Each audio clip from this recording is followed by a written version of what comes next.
welcome to another exciting episode of the Comic Book Chronicles.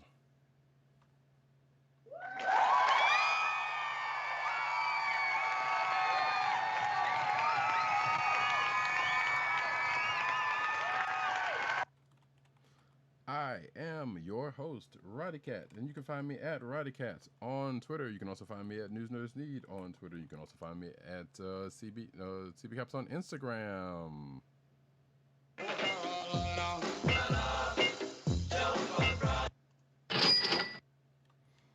And the sound effects you heard have come from none other than @1agent_70 on Twitter and Instagram.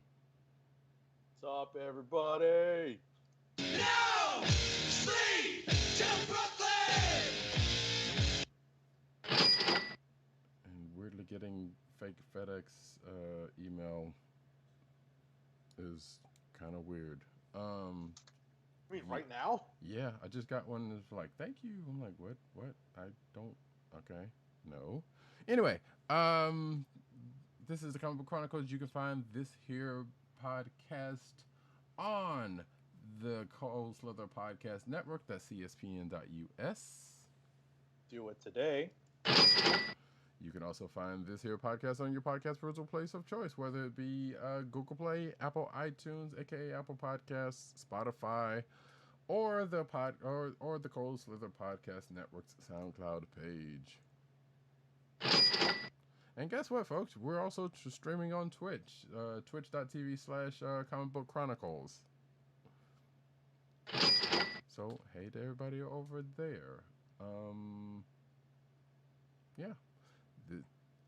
Every week we come to you live, direct, Thursday nights, all that kind of good jazz. But, you know. What's up, Twitch? So what? I said, what's up, Twitch? Exactly. And we are going to start off this week. Why is this not showing up? All right. Sorry. Trying to do like 5 things at once here. We're going to start off with the comic books of the week. Live podcasting. Yeah, that's kind of what oh Lord. That's kind of what the thing that happens. You know what? I'll get to that in a second though. Whatever. We're going to start off with the comic books of the week though, starting off with Excalibur, number 12. Yes, that is the official start to the 10 of Swords event. It appears to be, because I mean, it's prelude. Right. So it's no longer Road to or Path to. It's the prelude. So this is the official start of the event. Right, because this is kind of one of those things that's like, well, it's not even that, but it's like, hey, you might want to read this issue before you read this other issue. Definitely. Because now you don't necessarily know that going into it a lot of times. It just happens to be luck of the draw that you know, like I'm sure Agent 70 has also did this week, or unless you started reading X-Men and then roll back around. No, I definitely read Excalibur first because I knew it was the start to the event, not knowing exactly how it worked out. But it, unfortunately, I did read it in the correct order as you alluded to. Yeah, like that one. It was just so happened to be like, I'm gonna read X-Men last and then get to the other two first, and then roll into that one, and it just happened to be a happy accident, sort of. So X-Men, Excalibur number 12 sees the team still in Overworld and still trying to get the gate open, which I believe they did do, but part of the team got separated because I think Richter went into a gate that was like not powered. Rogue and Gambit were somewhere in Saturnin's. Is it Saturnin or Saturnine? I've never actually pegged that one down. Regardless, into her palace and found a gem of interest to Gambit, and we found out that he actually knows what's going on with the thing.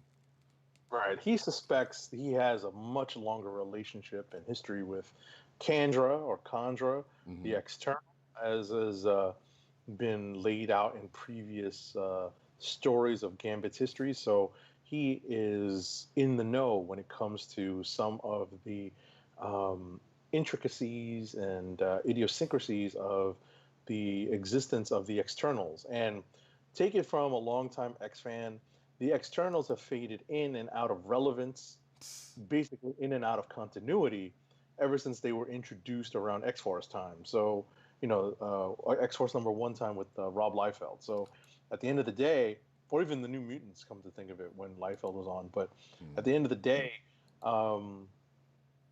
they prove to be somewhat relevant here, but only some of them make it out alive, and that is a minor spoiler. Well, I was about to say, they are relevant here to Apocalypse's needs. Right. So, but yeah, it definitely is the case. Which, as you said, they kind of float in and out. They'll probably be back, maybe sooner rather than later, but we don't know. I suspect that whatever happens in this issue is not going to come without any comeuppance. At some point, I would suspect. Sure. I mean, you're probably going to give a much more detailed recap, but ultimately, as we said, this issue should be read before the X-Men issue that comes out this week. Apocalypse is setting the wheels of the Ten of Swords crossover in motion. And I said, and just as I said earlier, the externals serve some sort of purpose, though not the purpose anyone would expect. Right. The only other thing I will add is like there's a couple of little things, or at least one or two little things that kind of happen during the course of this, like especially early on. Like, I don't know if this is going to come into anything, or was just a kind of a throwaway thing. Like when the summoner was talking to Rockslide, and they were playing that game, quote unquote, and they were talking about an extent of Rockslide's power, which may or may not have been known. I was like, that's kind of weird to just drop in there like that. But then again, it could just be a one-off. We don't even know. But it sounds like something like there's not a whole lot of things that have come up later in these X books that don't really come back up again. Right. So this one is probably no different until going off. What happened in X-Men? No. Well, no. I meant like I'm talking about the beginning part when before Apocalypse comes in. When he was talking to Rockslide, that part. Because essentially, right, what I was going to say is essentially what Excalibur #12 and X-Men #12 are essentially, that you should read them together, kind of back to back, but Excalibur first. Right. So that's because the Rockslide snippet, the little kind of vignette, is in the in X-Men #12 this week. Is it? And I don't remember seeing that. Yeah. So, but I mean, like I said, because they're so intertwined. Because literally, without spoiling everything, right? Yeah. And I'm not going to ring the spoiler bell because I'm doing my best to really avoid spoiling how the Ten of Swords event kind of kicks off. But in very broad strokes, we know that Araco, the twin island of Krakoa, has kind of come into play and become prominent, and a lot of the history of Araco and the history of mutantdom and mutants on Earth has been kind of filled in, with gigantic retcons by Jonathan Hickman. So we're getting some more of that in the X-Men #12 issue with the Summoner telling more of the story of Araco. I'm sorry, I need to correct myself because that stuff I was just talking about did not happen in Excalibur, but was in X-Men #12, like you said, the Rockslide bit. But it's still, but my point about it still kind of stands the reason where it's like, that's probably gonna come up someplace else. Exactly. So literally, there's no I honestly don't fault you at all for kind of mushing the two issues together, because that's essentially how they're read. Because you get what is Apocalypse's, I guess, first goal of this storyline, creating this permanent gateway to Otherworld, and how he does that is very much a surprise and definitely related to the externals. Again, like I said, I'm dancing through the raindrops here. Yeah. But all that stuff is very much relevant in X-Men #12. Right. So, which you might as well say we've just pretty much gone into talking about already. literally just did it. So I definitely recommend for anyone who is curious about uh, whether or not they want to jump into Ten of Swords, X of Swords, you have to read these two issues because I firmly believe you will be lost without them. And uh, before we move on, I'd like to pose a question. And obviously, anyone who's watching, anyone who is listening to this via podcast or YouTube later on, can let us know in comments on the on Apple iTunes, via social media, Twitter or Instagram, what your feelings are on the momentum that the X line has right now. Now that Ten of Swords is starting, whether or not you are as excited about this crossover as you were when Hoxpox was unfolding. Hmm. I'm wondering if your local comic book shop is experiencing, and obviously some of this could be very much pandemic related. Obviously, there are there's definitely like interconnecting reasons for these things. For a possible downturn in sales for certain books, right? Mm. But I wonder if the momentum has kind of fizzled for the X line of books, and people are kind of giving this, not the side eye, but definitely with a questioning eye, a doubtful eye, whether or not they want to jump into this event or not. Right, like people have started dropping books, and so like, yeah, I don't really care, but or something of the like, yeah, that is a curious thing. Like, I'm still invested. I assume you still are also, and we can assume that our erstwhile partner Tim is also invested. Exactly. Tim is an X-Man fan. I'm an X-Man fan, and Roddykat has dabbled in X-Man lore. So I like me some X-Men every now and then. Sure.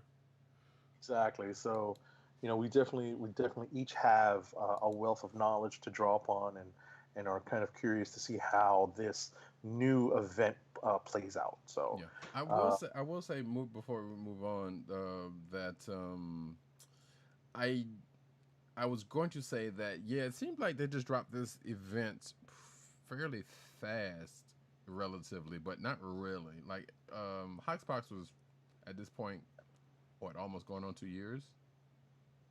yeah, I Probably mean, a good think of year it and a like half or so. think of it like this. Like, they really haven't.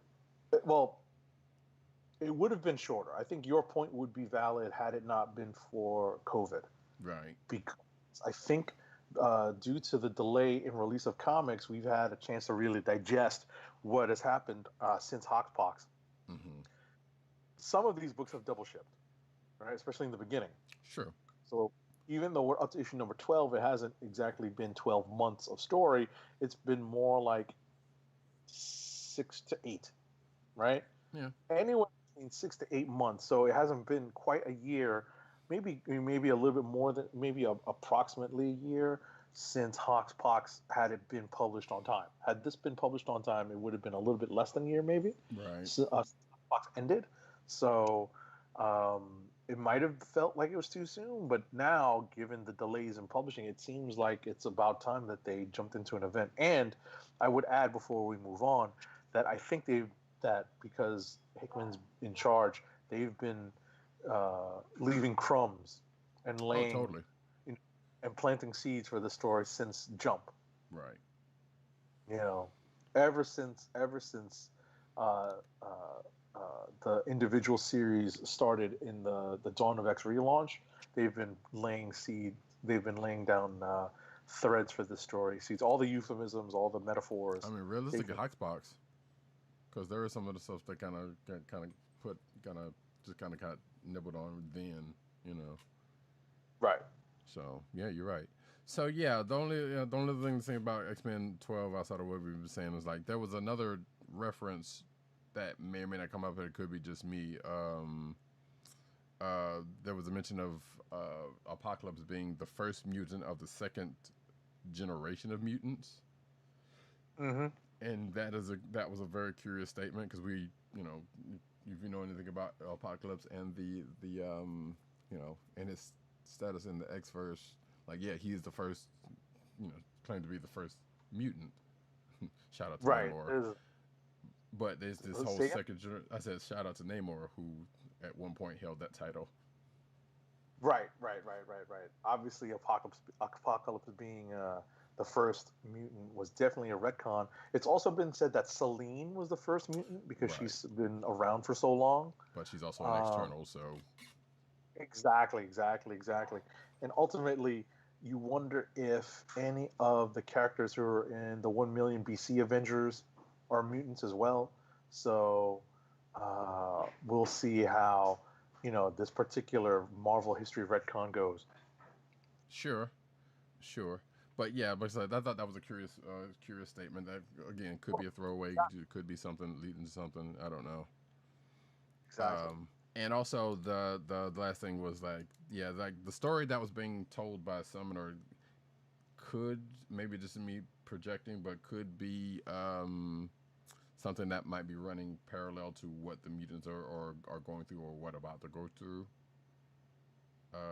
Possibly with Ten of Swords, or just in general. But the story is like, okay, this seems kind of some familiar beats, So, as if to say, history plays out again, in a different way.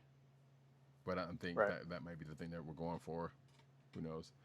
So yeah, that is X-Men number 12. We will move on to the last book from the X part. Well, not the last book, actually, just next to the last book from the X books. Hellions number 4. So Okay. yeah, no, I'll get to the other one in a second. Right. But yeah, so basically, hey, this is pretty much seemingly the end of the arc of this one. It's actually no, it is, which is kind of weird. It's like 4 issues instead of 5 or 6, but it is what it is. Like Psylocke saves kind of part of the team, but then they go and get everybody else, and then Headhunter and Havoc have kind of run Scalp clean Hunter. up. Yeah, Scalp Hunter. Excuse me. I don't know why I call him Headhunter. He's not going by Scalp Hunter anymore. He's going by Grey Crow. Yeah. Although they call him John this entire issue. Yeah, except for one time where when that spear gets thrown on him, she calls him Grey Crow. And it seems like Madeline Pryor might not be around. She won't be around next year. Oh no! Kicking mad flavor in your ear. So, what's funniest about this, right, is one, believe it or not, the Hellions team is successful in its mission. Mm-hmm. They actually take down one of Mr. Sinister's old clone or main clone factory at the orphanage where Scott and Alex Summers were initially broken up. And Sinister started his observation of the Summers brothers. And there also were therapeutic reasons for this mission as well, and we get a report on that at the end of the issue. So, believe it or not, this hodgepodge, wacky, mismatched X team seemingly had a successful mission, but still has very many loose cannons and very many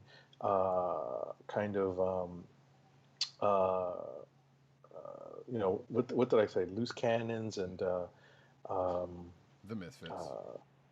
Definitely Misfits. Definitely Misfits. They still have lots of their own problems to deal with after this mission is over. Right. But yeah, like you said, it was a successful mission, and they clearly there was definitely something else that kind of came out of it that we may possibly get into at another point. Given that mission debriefing and the beef that apparently Nanny has with Sinister. Right.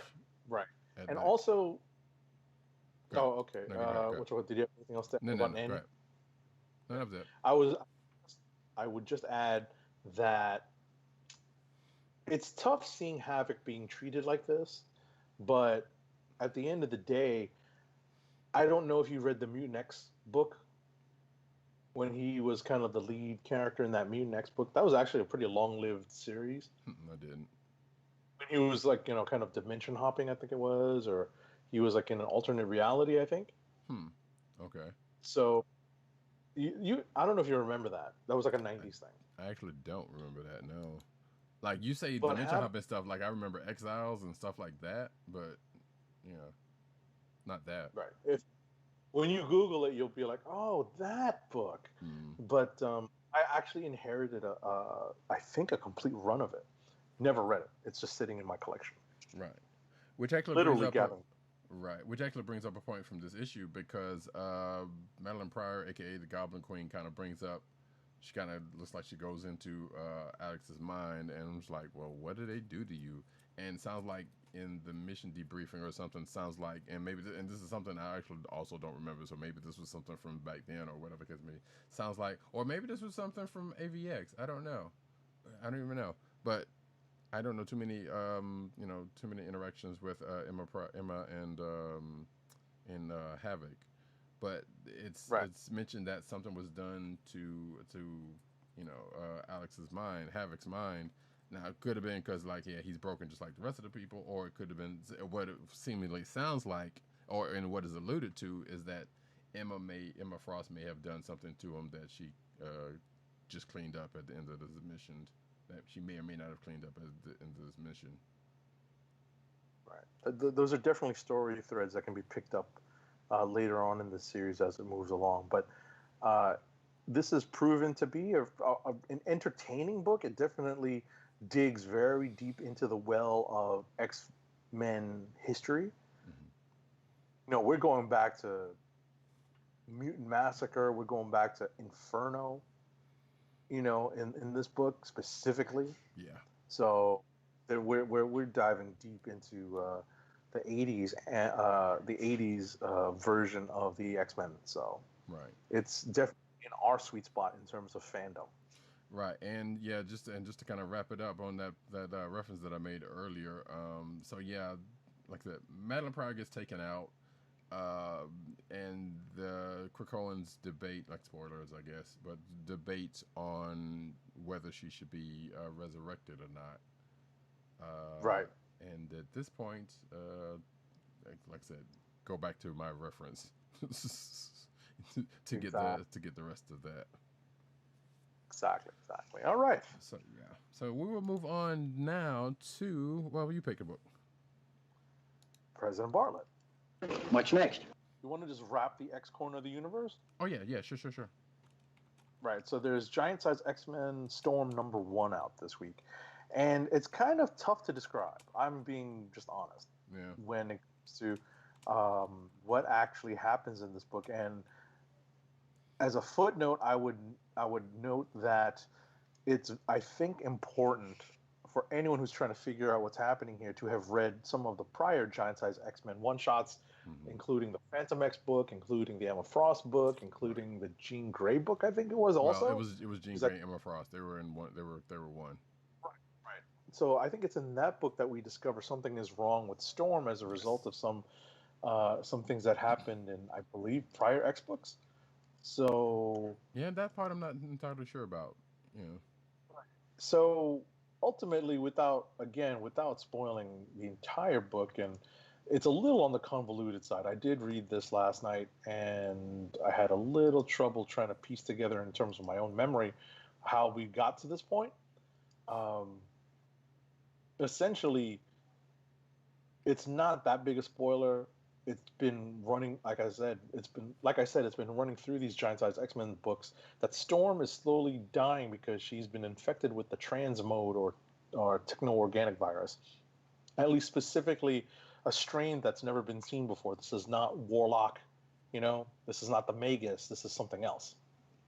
And over the course of these one-shots, several stories have intertwined to tell the story of the creation of this particular strain of the transmode virus and how it came to find itself mixed with Storm. And without getting into all the details, we find a way that the X-Men have found that involves Phantom X and the world, that is that that reality, that pocket reality that he grew up in, that Grant Morrison literally, probably created while he was high. I don't know, but at the end of the day, um, what we have is a story that seems to have a resolution and also seems to be a mechanism, a means to create and introduce a new character, a new sentience that comes about as the result of the purge of this techno-organic virus from Storm. So we'll keep our eyes and ears open as we move forward in the X universe. I don't think this is going to be a Ten of Swords related development, but you never know. So we'll see how that goes. There is definitely an open-ended ending at the close of this book. Well, this is where I will jump in and say that no, we do know that there is something coming along the lines, because we had a news article about it probably last week before last, and that I believe this is pretty much the catalyst of a big Storm story that they're going to have next year. Right, but not Ten of Swords related. Correct. So yeah, right. So this is definitely a jumping off point for not just the new character, but something in relation to like the Storm specifically that they're going to be doing next year. We don't know necessarily what it is at this point. Yeah. I remember doing that. I definitely starting to. It's starting to. The memories are starting to fall back into place. Yeah. And this is water. Just clarify that for I'm just a little tired. It's been a long day. Some driving involved today, so yeah, fair enough. Kind of. That's pretty much how that rolls off with this, and like Angel 7 said, it would definitely be helpful going into this issue if you read a couple of the other ones, including like the Emma Frost, Jean Grey one, which was the first one that came out, Phantom X, and I feel like there was another one, but I don't know which one. Nightcrawler, but it doesn't really play a role. Right. It's not really. Yeah, I don't. Yeah, like I don't remember anything from that Nightcrawler kind of playing a part, but there is definitely something that's going to come out of that one for certain. Whether it plays into this or not, who knows? But next, okay, never mind. Actually, now that I do remember something, if the same thing you're thinking about is the same thing I'm thinking about right now, I can see it. Yeah. But regardless, let's move on with our books to. Want to do Spidey? Sure. So we are in kind of a in-between space between issues, what is it, like 48 and 49 of the current Amazing Spider-Man run, which is essentially 849 and 850 in the total overall issue count in terms of the legacy numbering. So we have this, and Roddykat and I were talking about the reasoning behind Marvel putting out a one-shot that literally falls in between two issues. Why not just have it be a regular issue in the continuity and the numbering of the regular Amazing Spider-Man title? Right, and we're talking about Amazing Spider-Man: The Sins of Norman Osborn #1 just to be clear. Exactly. No, exactly. I was going to say we have this one shot entitled "The Sins of Norman Osborn #1." The reason why that whole diatribe just came up, why I kind of pontificated on that, was because we're literally following right up on the heels of what happened in Amazing Spider-Man 48. And and this came out last week. It's literally like jump from the last page of that book to the first page of this one. It's a direct continuation, and again we have the 616 Spiders, on the trail of Spider-Man as he heads to Ravencroft to head off the Sin Eater and his sin-eating crew. What is it that they call themselves? The Order of the Web. The Fellowship of the... Exactly. I said the exact same thing in my notes, too. It was like, it might as well be the Fellowship of the Ring. I took it from you. I credit Roddykat with that. Definitely his joke. But yeah, it's definitely a kind of a funky thing that they call themselves. Again, I refer to them as the 616 Spiders. Well, I mean, you know, yeah, Gwen aside, but sure, yeah, that still counts. right. Essentially, Spidey is off trying to avert what he thinks is he's trying to avert the Sin Eater from taking out Norman Osborn. The Spiders essentially, while not completely unanimous, generally come to a consensus that they need to stop Spidey from doing something that could, essentially take Norman Osborn out of their hair. Literally wash that man right out of their hair, right? Like that old commercial say. Nice. But as we go through the course of this story, we find out that Norman, Spidey and the Green Goblin, basically, and that's a minor spoiler for what happens in this issue, make their way through the backup plans that Norman has in Ravencroft and outside of Ravencroft. We get these backup plans, and one of them involves someone who was a kind of a big surprise in terms of character. Yes, very much. Whoa. I was like, whoa, really? And I'll ring the spoiler bell because I actually want to bring up the name. So anyone who's looking to read The Sins of Norman Osborn #1 this week, fast forward a little bit after I ring the spoiler bell in 3, 2, 1. So yeah, apparently for a while now, Ravencroft has been unable to treat a particular superpowered villain. They haven't been able to get through to him in terms of therapy, and I am referring to none other than Kane Marco, the Juggernaut. Yeah, that was weird. I'm pretty surprised. I thought they were going to spring.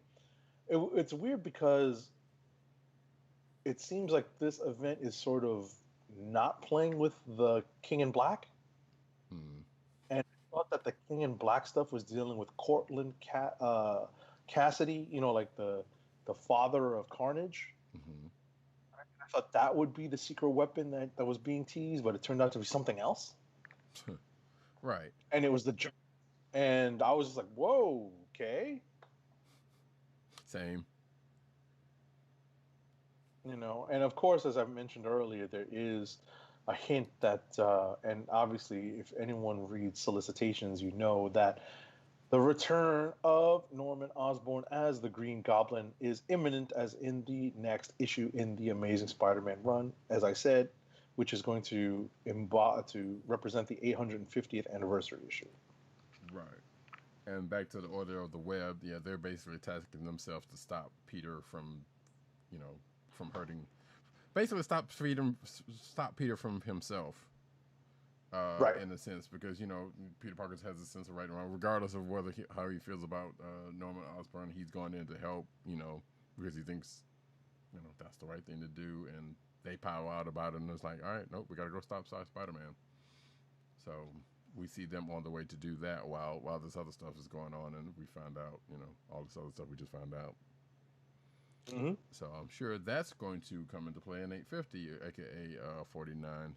But yeah, like Agent 70 was saying, it's like we couldn't understand for the life of us why this is coming out as a side issue and not just an issue. But Agent 70 basically postulated that it's probably because they might have been behind. Like Spencer might have needed X number of issues, but probably misnumbered or misread how many he needed.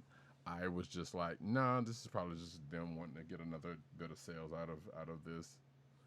As I feel like they have with some of those other ones. Because you would think that, given the title of this book, like this is going to be a treatise on Norman Osborn and try to,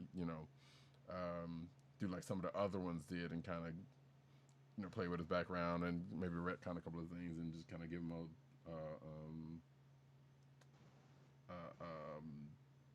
humanize him, I guess, a little bit more, But no, this was not that case. This was just straight up like, could have been 40. This could have been 48, for all we know. Mm-hmm. So there is that.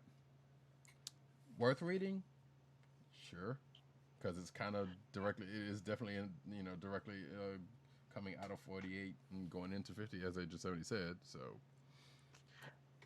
you know what? But it's kind of sad that it did like this.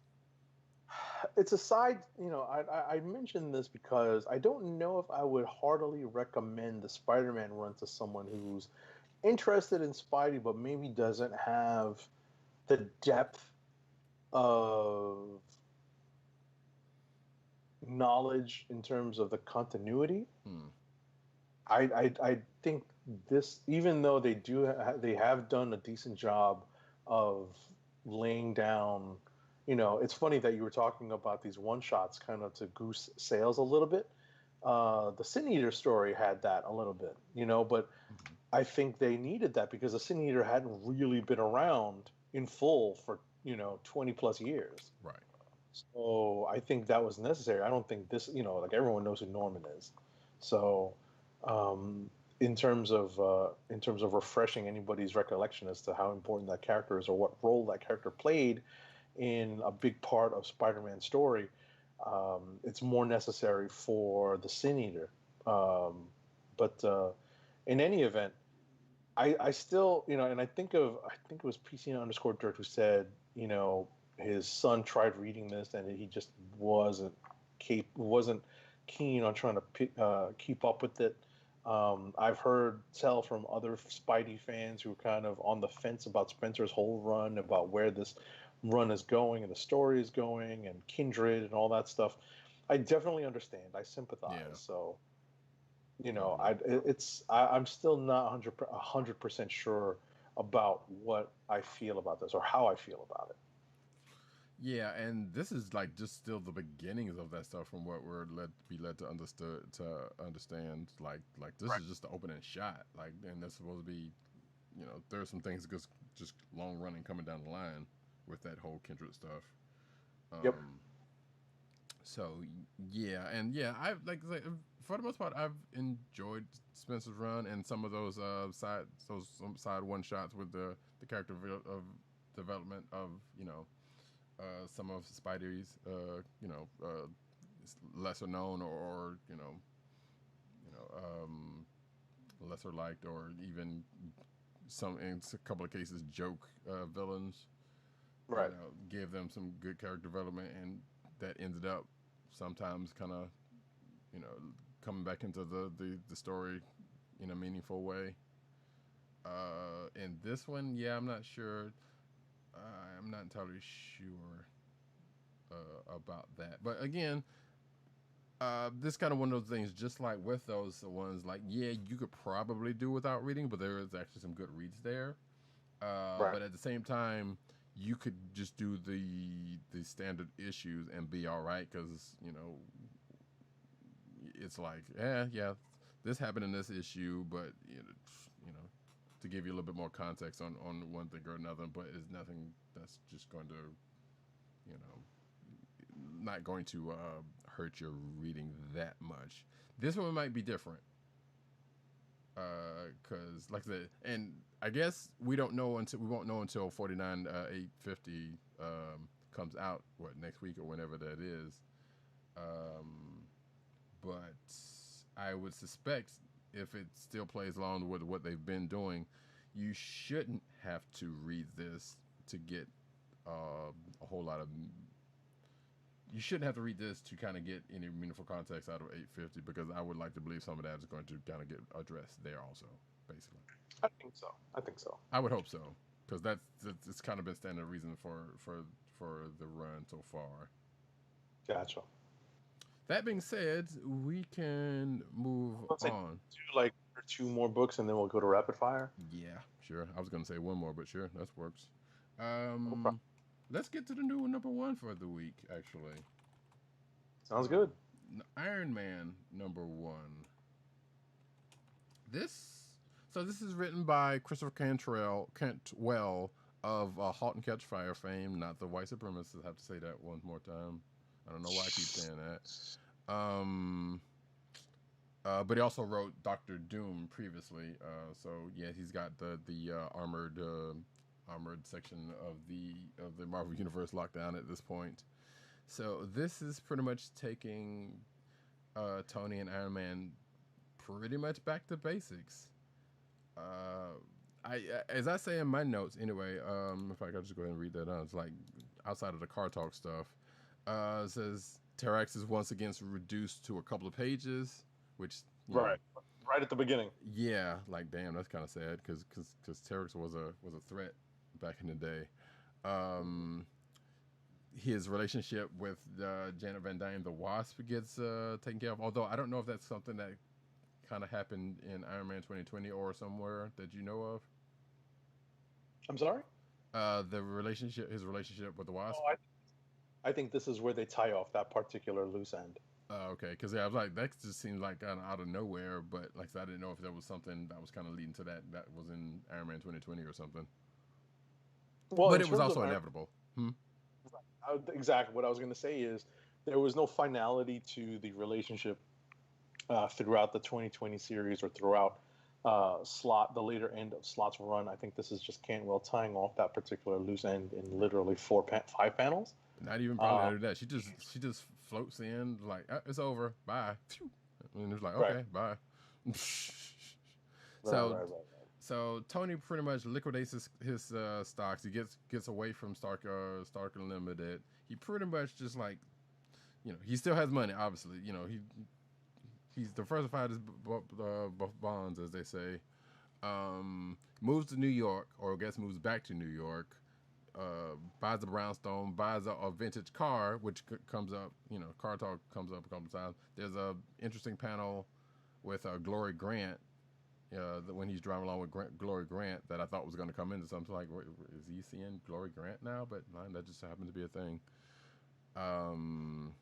But like I said, moves to New York, gets fast and furious, and he doesn't get so furious, and he doesn't necessarily go that fast, but he does get into a street race, which is weird. With a familiar looking bald headed person. Well, let me rephrase that. It's a hint. Yeah. Yes, he hints at that. He doesn't race that bald-headed person. He races someone else who I don't know is going to come up again or not during the course of this series or not.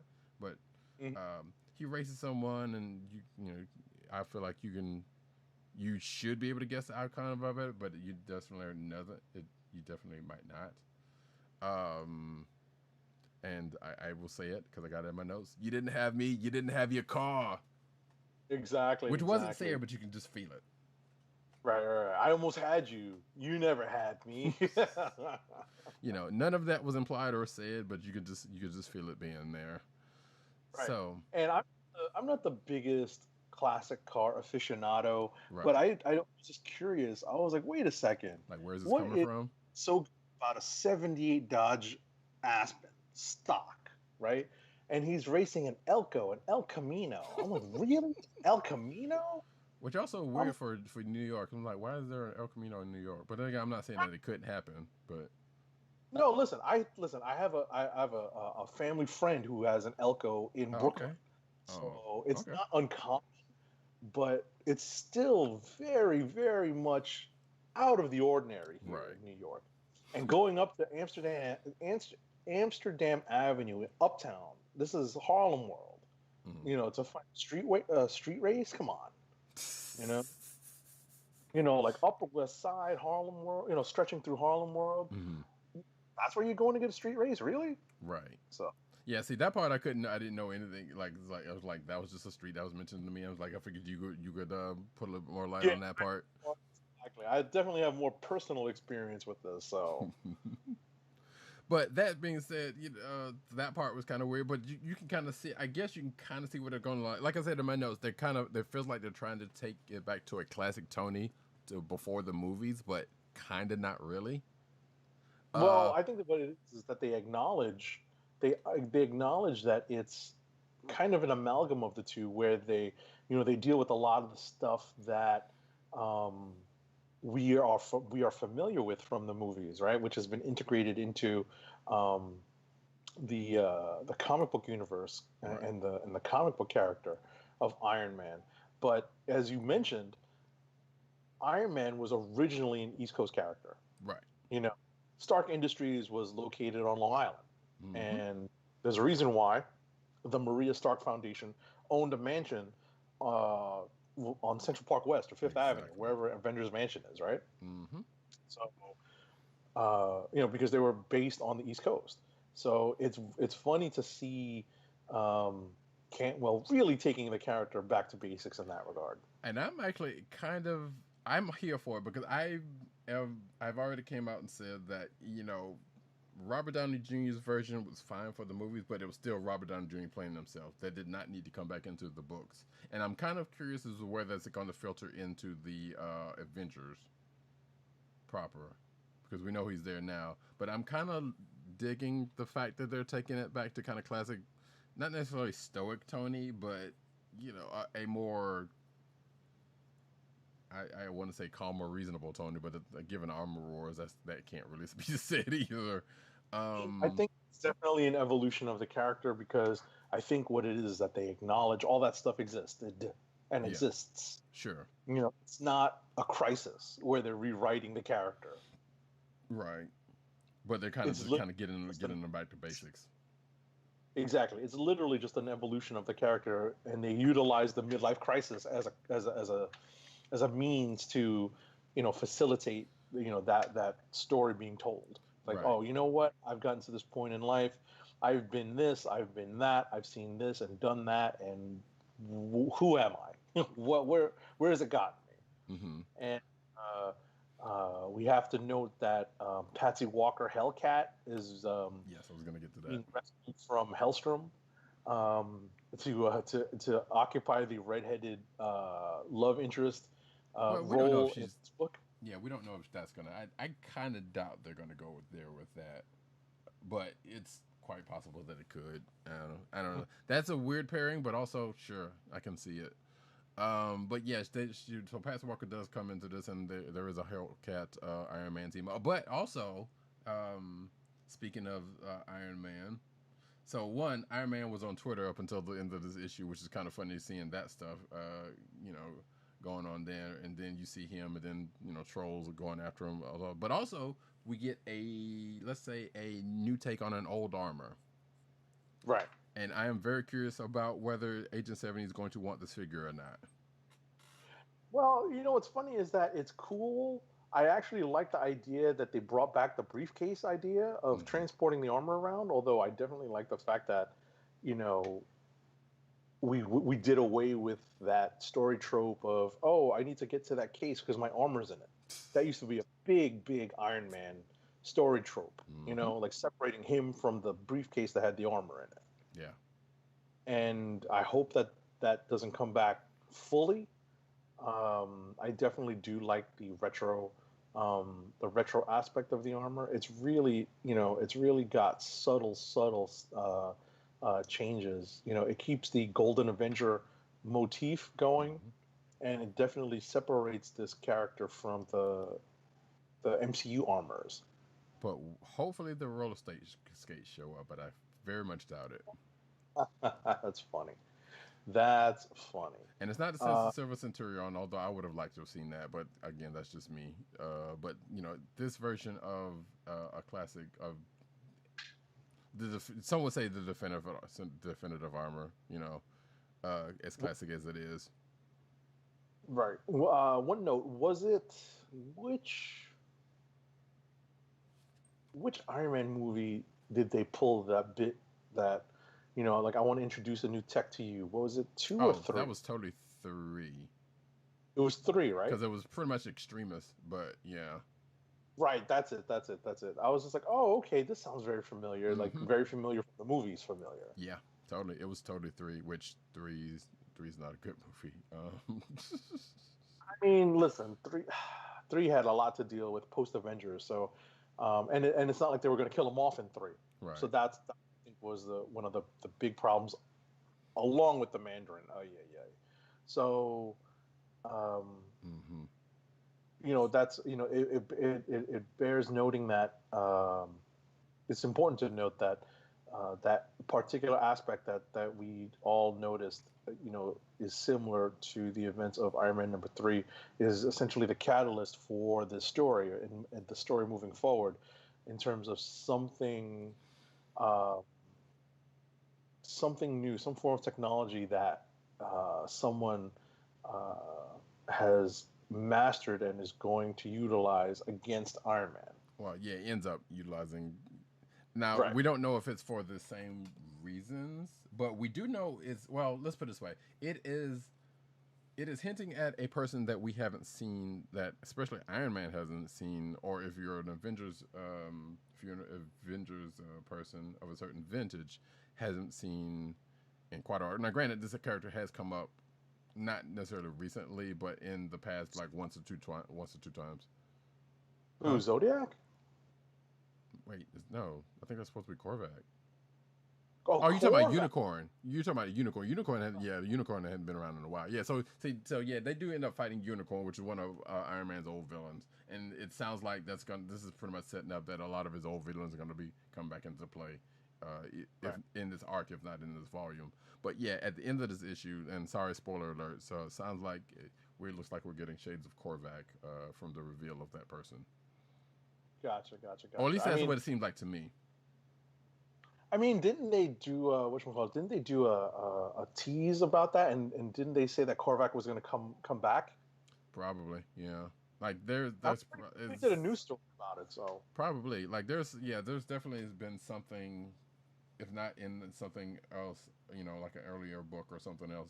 There's some shades of this, but we did not know when, and this seems like this is pretty much when it's coming in proper. So. Like I said, people who are not familiar with the character probably would not know who that was. Right. But like I said, it's kind of a long-standing Iron Man / Avengers cosmic character.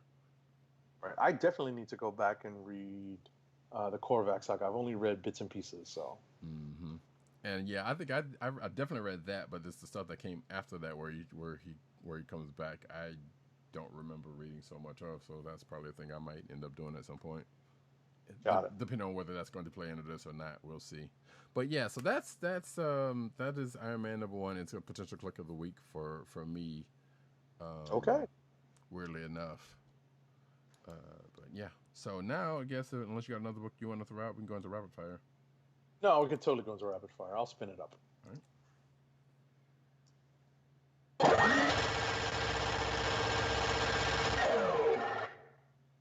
Rapid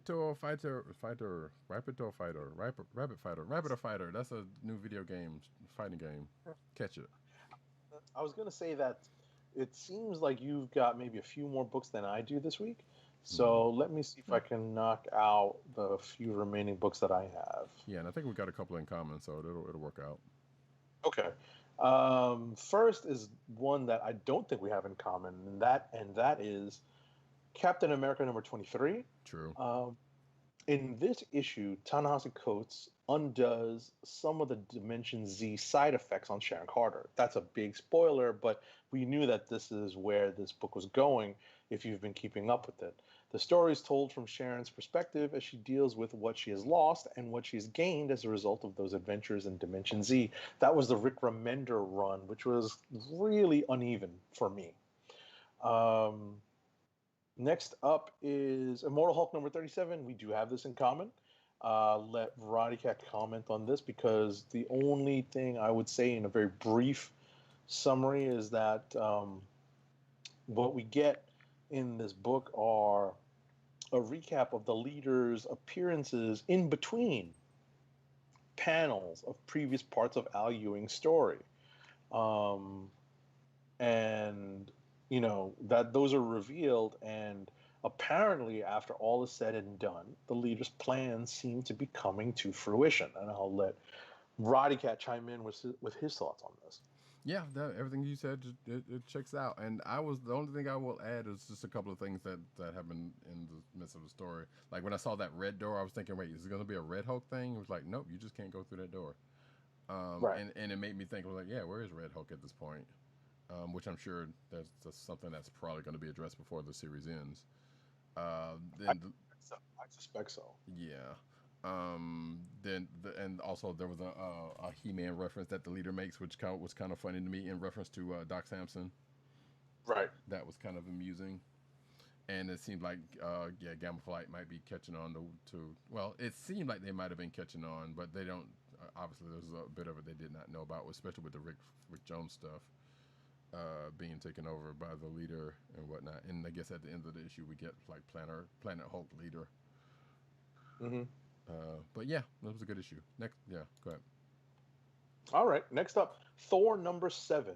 This is a strong, strong, strong, strong, strong contender for potential click of the week in this issue. And without spoiling everything that has happened in the first 6 issues of Thor, Thor and Beta Ray Bill mend fences, and we get more information on what has been troubling Thor. And spoiler alert here, I'm going to ring the bell because this is kind of important.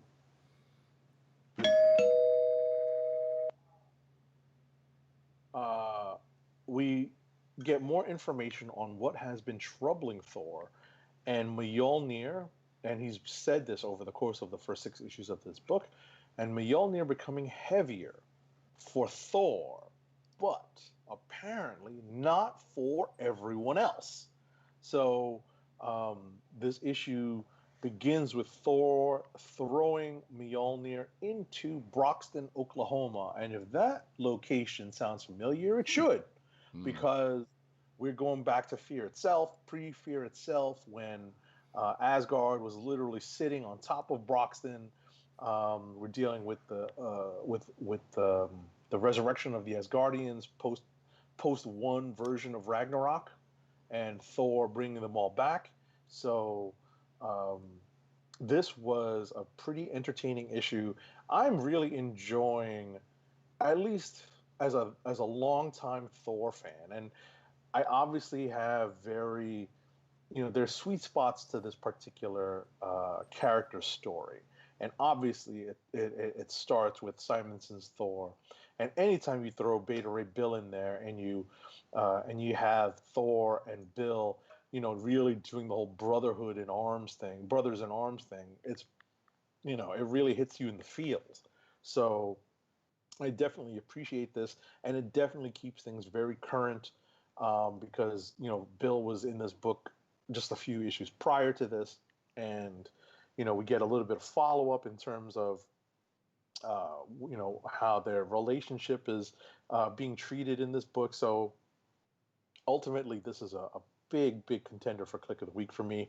It's one of the hottest books out there because everyone thinks Cates is about to introduce some more kind of hot characters.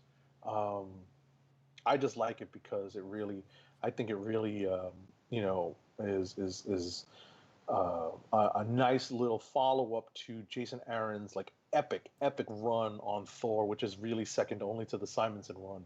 And because Kate seems to be utilizing a lot of Simonson's run in his, we're only 7 issues in. It just seems like we are in for a treat, and I'm really enthusiastic about reading Thor.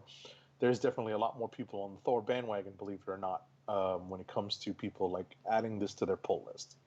So before you go into the next one, I wanted to ask comment and ask a question, because I was gonna have a Fear Itself joke before you mentioned that, so I'm glad you said that. Because I was like, huh? Oh, what joke? Fear Itself joke. Oh, Fear Itself. Okay. Yeah, before you mentioned when you mentioned the box and stuff and whatnot. Before you said that, I was going to mention a Fear Itself joke, but I was like, we've seen the hammer getting heavier for Thor before? Now, granted, most recently it was because he was infected by the Brood and that reason, but I feel like we have seen this before. So from what you're saying, sounds like Cates is just kind of using that just to kind of go somewhere slightly differently. Yeah, exactly. It's a twist on an old theme, because it's not necessarily, and they actually touch upon it in this issue. It's not necessarily that he's unworthy at this point, that there's something wrong. Right.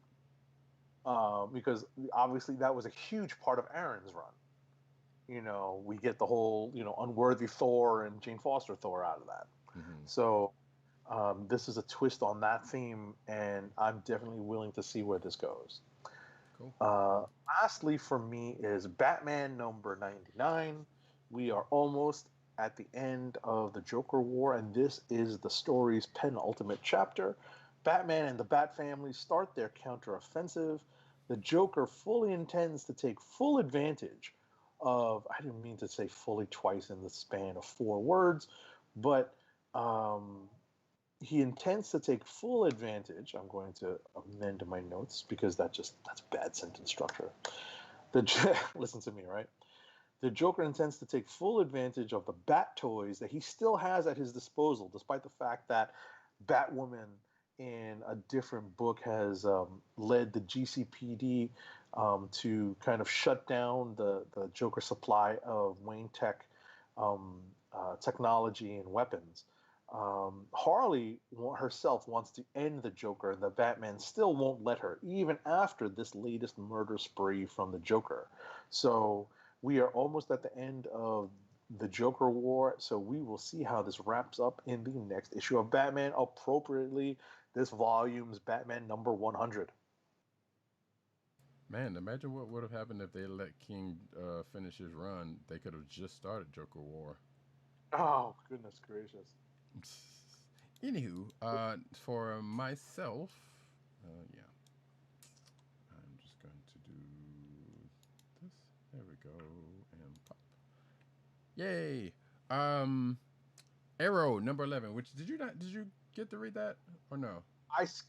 I did not get to read it in full. I started reading it and then just kind of skimmed it to see what's what. I know broad strokes what happens, but go ahead. Yeah, well, I won't spoil it for you then, because it's not that much to it. I just found it kind of weird in a sense because, like, right off the bat, this is coming off the heels of the last issue where Arrow was losing her powers in mid-flight. She was free falling. She got saved by Iron Man, and she just promptly tells him her. Say what? Oh, nice. Free falling. All right. Sorry about that. No problem. But she just promptly tells Iron Man, "Oh yeah, here's my secret identity. This is my secret identity, and I'm Arrow, and here we go, team up time." Which they do. That part I enjoyed. But the other weird part about it was like when they landed, and they landed on the street where you could see people, like they were clearing out, but they were there. So I'm sitting here like she just changes into her outfit like right there, just in the middle of the street. Now, granted, I think it is kind of alluded to later that the streets had been cleared, but at that time, like you could see like a panel right before or two right before that, like there were people like right there, so they could have. I don't know. That was just a little nitpick for me, but it was like.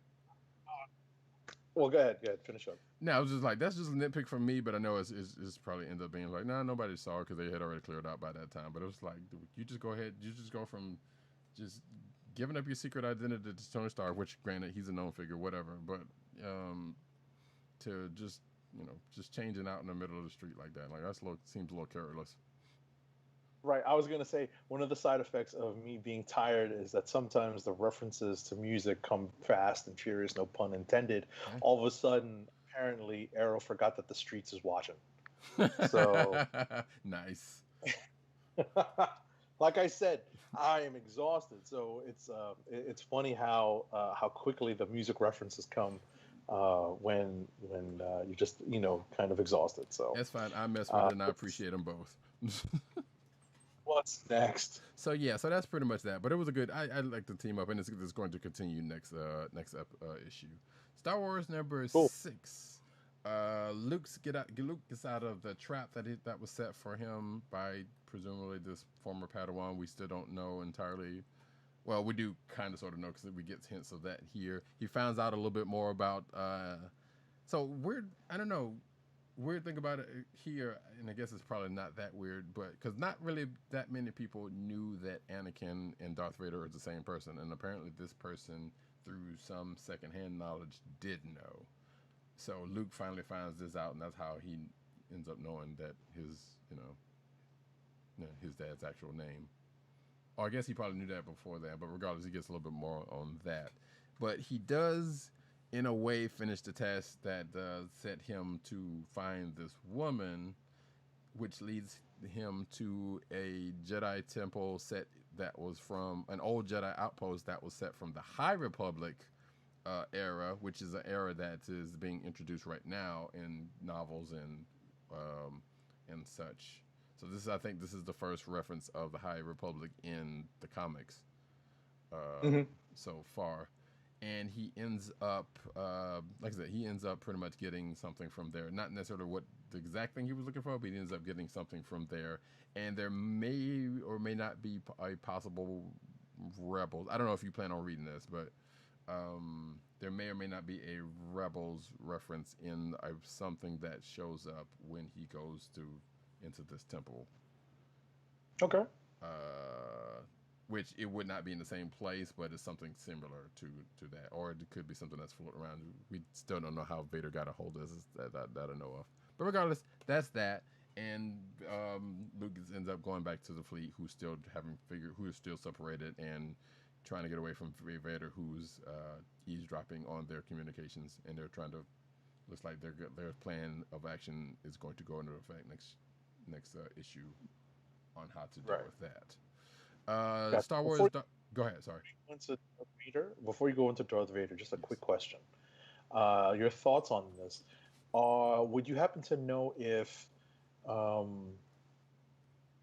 the number of people pulling Star Wars comics has, kind of cooled off as a result of the, fewer movies coming out now? Or, like now that the main series of movies is kind of ended and we're getting tie-ins, you think we're getting more like a decrease in interest? I would have to look at some numbers for that, but I can safely say that I feel like the pocket of folks who are just going to be into this anyway are still buying this book. And granted, that is a pocket, because, like, there are people, the subsection of the Star Wars fans that are into the movies and the comics and everything else are probably smaller than the folks who are just into the movies or whatnot. Or, so, Star Wars fans who are into the lore and everything about it, their numbers are small but mighty. Actually, they're big but mightily enough. I just don't know that many of them, but I know a couple here and there. That said, I don't really know without seeing too many numbers, but from what I'm gauging from the couple of people on my timeline, they still are with it. Okay. So that's pretty much all I can attest to without seeing any, like, numbers, All right, cool. In other All hubbub. right. But Star Wars, Darth Vader number 5. Vader gets another clue in Padme's tomb and pretty much tells Sabe to go tell everybody to cash him outside. How about that? The Amidalans. Huh? Oh, no. I don't know why I made that reference, but I had to, because it's totally in my notes, folks. And you can read the notes in the show notes, by the way. Anyway, the Amidalans answer the call as we get glimpses of sometime around or after, well, definitely around episode 3, because during this whole time, like in the last couple of issues, Vader has been pretty much having prequel thoughts, of things that happened in the prequels. And this is to the point where episode 3 happens, and like what happens with Padme at the end and his involvement with it, and of course Obi-Wan comes in and his involvement with things, and this seems like this is the end of the arc, with the exception of probably what's going to. I'm not sure of what's going to happen next issue is tied into this arc, or like pretty much is going to be the catalyst to start off the next arc. I'm not entirely sure, but it seems like this kind of wraps up that journey, but he's gonna have to go back and deal with some comeuppance by the Emperor, from what the last page tells. Not necessarily comeuppance, but the Emperor, who's probably been watching this whole thing, feels a certain way about the resolution, I guess, and decides to give a little shock treatment, probably, to Vader. We don't know, but that'll be next issue. Teen Titans number 46. Teen Titans. So after the events in Teen Titans Annual number 2, the separate members of the team find themselves back to each other. Sans Robin, Damian Wayne, because he's off doing what he is. There's speculation that he's a clown hunter. Who knows? Who cares? But they are pretty much brought together, seemingly by Damon. At least that is the thought, to kind of to get them back together for as one character says, for redemption purposes, possibly, or as another character who comes in to play Red Hood says he's just trying to get you off of his trail. But regardless, Red Hood pops in, kind of gives them a hand because they fall into a trap, and then they go and try to finish the job they started on that front, and end up finding Superboy, who for some reason is back from the future again. Who I think we saw like probably about 2 or 3 issues back in this book. So we do know this book is coming to an end relatively soon. So this is pretty much going the way of wrapping up whatever. We'll see where it goes. Injustice, Year Zero, number 6. The Joker uses Alan Scott to gather some info and infiltrates the Justice Society headquarters, and causes a little bit of havoc, and I guess finds out the easy way that Alan Scott has a power limit that kind of ends up working out, and sounds like Batman might be on the trail, given what happens in the beginning of it, because we basically see what happened, well, the end of what happened, but then we go into how things got to that point in the issue proper. So if you did not know, this is like, again, this is Injustice 01. This is before the events of Injustice, the video game, and the comic book series. The Joker's got a hold of some power source where he can control folks, and he took control of Alan Scott for nefarious reasons. And he seems going to be going after the Justice Society to get to Batman and the Justice League. That's for what it sounds like. And that, folks, is my books. All right, that means it's time for Clicks of the Week. Tis.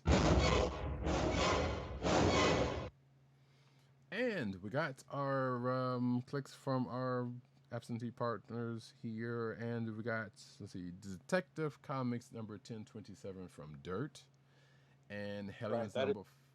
Big anniversary issue. Was it the 1000th issue of Detective, basically, of Batman? Which is weird. Right. Oh, right, because that's right, because Detective, because he wasn't in Detective for a while. Yeah. Right. Which, by the way, I'm going to take this time to note that Batman Day is coming in 2 days as of this recording, the 19th. So there are some comic books that are out there right now for free on Comixology. I believe 3. One included Curse of the White Knight #1, and a couple other books that is out there for free that you can get in time for Batman Day. Cool. But anyway, and for Tim, Hellions #4. Interesting pick. Yeah, no. Which it was good, but yeah, sure. I should have asked him. I was curious. I should have asked him his thoughts on it. But knowing Tim is a big X fan, and I'm sure this makeup of the team is a kind of, a weird one in any respects. But I can see some compelling reasons for this pick. Sure. Do you have yours? Yeah. Okay. Yeah. I spoke effusively about it. It is definitely going to be Thor number 6. Wait, 6 or 7? Or 7, that is. Thor number 7. I wasn't sure if we were up to 6 or 7. Yeah. Not a problem. I was about to say, wait, I saw your notes. I'm like, am I missing something? Okay, but that's fine. Yeah. Thor number 7 for you. And I think I probably shouldn't be surprised. I think I'm going to go with Iron Man #1. Nice. I'm hoping it holds up, and I'm hoping I don't know. I'm kind of curious of what they're going for here, outside of trying to get Tony back to basics.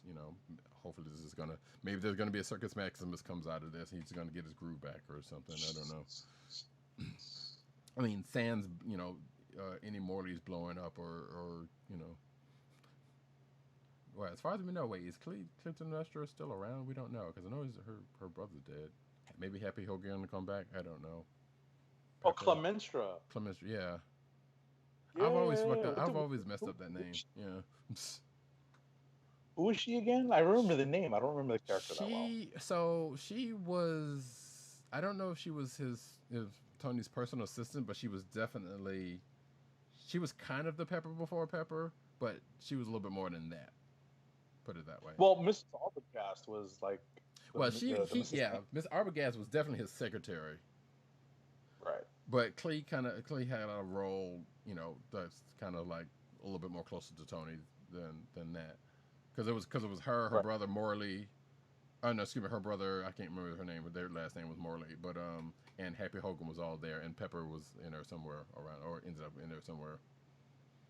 And of course, one of them got taken out by Ironmonger, or at least a bomb. Anyway, that's classic Iron Man stuff, and that's kind of a joke that probably is not going to happen. Because I don't know where she is at this point. Or Miss Arbogast for that matter, because didn't she work for Stain? Did she work for? I don't remember. Like, didn't she end up working for Parker Industries at one point? But I might be completely wrong about that. Listen, there's a lot of history that we are delving into that needs Google and a hot move to kind of figure out. Right. If all those people could have been taken out at some point, we just didn't know. But regardless, yeah, Iron Man #1 for me. We'll see where it goes, and the whole Hellcat situation's kind of interesting. I'm kind of hoping they don't go the love interest route, but it's probably going to happen. I was about to say, considering that they just had him break up with Janet in 4 panels. Yeah. With the wand. Yeah, but that doesn't necessarily mean he should get back into, Let's face it, there's been enough redheads in his life that he should probably stay away. Like, hello, Bethany Gabe. Exactly. You know what's funny?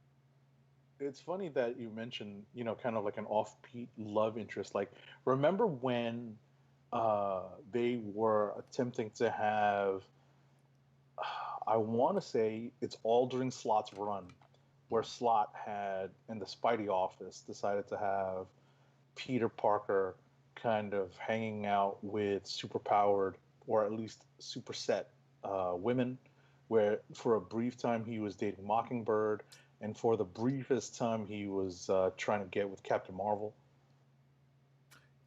Yeah, I'd never. Maybe that's just me projecting, trying to block that out. But yeah, the Mockingbird I do remember, and the Carol thing definitely. But I was like, he's not trying to do. They're not doing that. They're not going to put those together. They tried, or at least they. It was like a fling. It felt like kind of yeah. fun. Yeah, it was kind of funny. Like, wait a second, these, this dude, and I guess Tony Stark has a thing for redheads as well. So I mean, yeah. As the Black Cat has been wont to say. Exactly.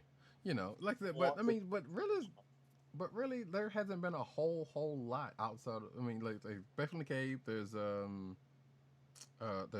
mean, he didn't really mess with Mary Jane like that, but it was definitely a figure in his life. But I'm trying to remember. There's someone else I'm trying to forget, because outside of that, there's other people like blonde or dark haired. Madame Mask, she's dark haired. Kathy Dare shot him, and she's blonde. Right, I was going to say Pep is supposed to be kind of like a strawberry blonde. She was, but I think, yeah, she is. So yeah, I guess that does still count. I was about to say, didn't they change her hairstyle at some point though? I think so. Yeah, and I'm thinking before the movies, because obviously Gwyneth was blonde. Or wait, now I'm, it doesn't matter. I think she's, huh? I think she's a red. Yeah, that's what. Now that I think I might be wrong about that, because I could have sworn she was blonde in the movies at one point, or maybe I'm just tripping. Regardless, none of that even matters. The point is yes, there were a few redheads in his life, but probably less as significant in a couple of cases as Peter. But still, hey, it's a redhead. What you gonna do? Who doesn't like a redhead? That being said, what's that? Apparently, those are blondes.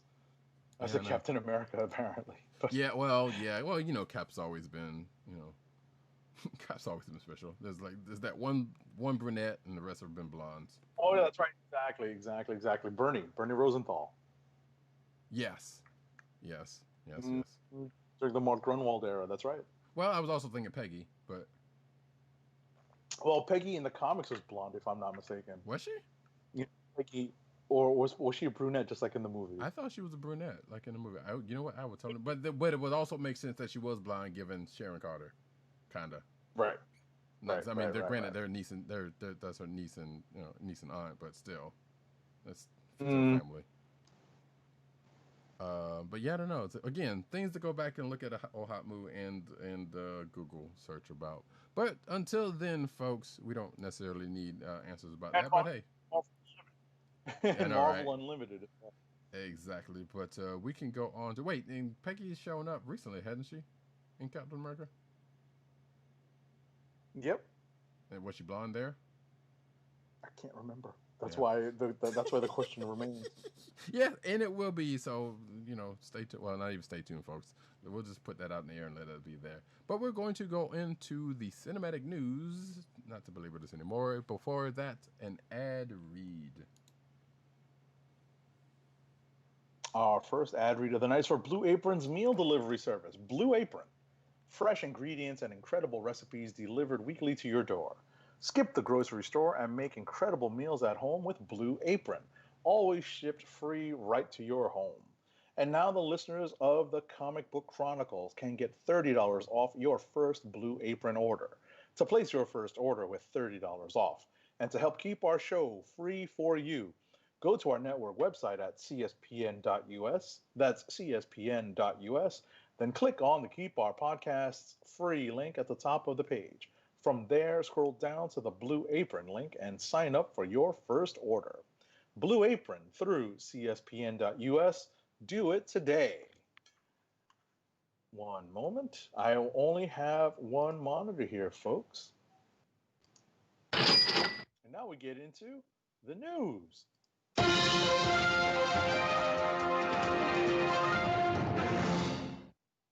And we get into the cinematic news like we do every week about this time. We start off with, I guess, speaking of some Fast and Furious news, the Fast saga confirmed to finally go to space. Now, we talked about this off-channel last week. That's probably why it may seem familiar to Agent 70.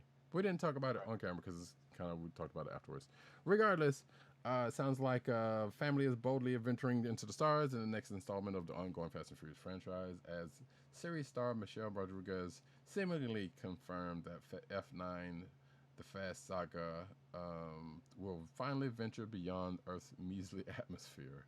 While Ludacris only hinted at the possibility during a previous interview, Rodriguez apparently got some wires mixed up and confirmed what her co-star alluded to during a recent interview on Sirius XM's Just Give Us Cold show, whoever.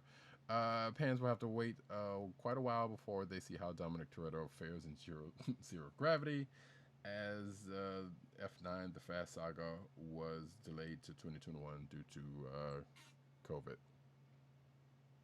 Gotcha. Okay, and also goes on to say, when asked if Rodriguez's character of Letty goes to join Ludacris in space, the actress was caught off guard and seemingly confirmed the news.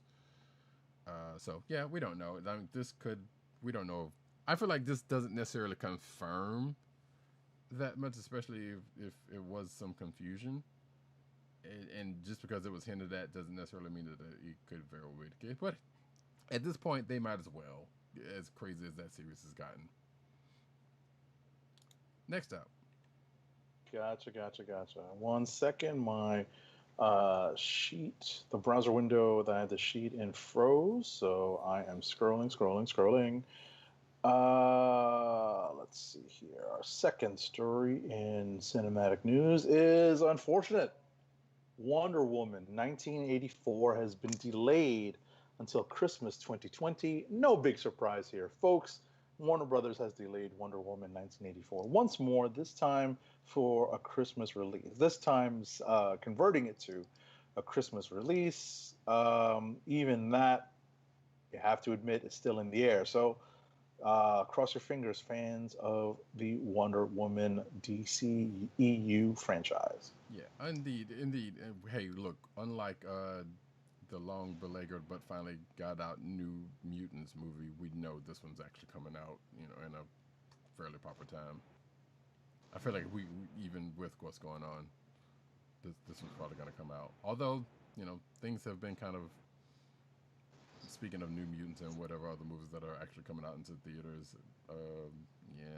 sales up and down depending on the movie, and things still are as they are.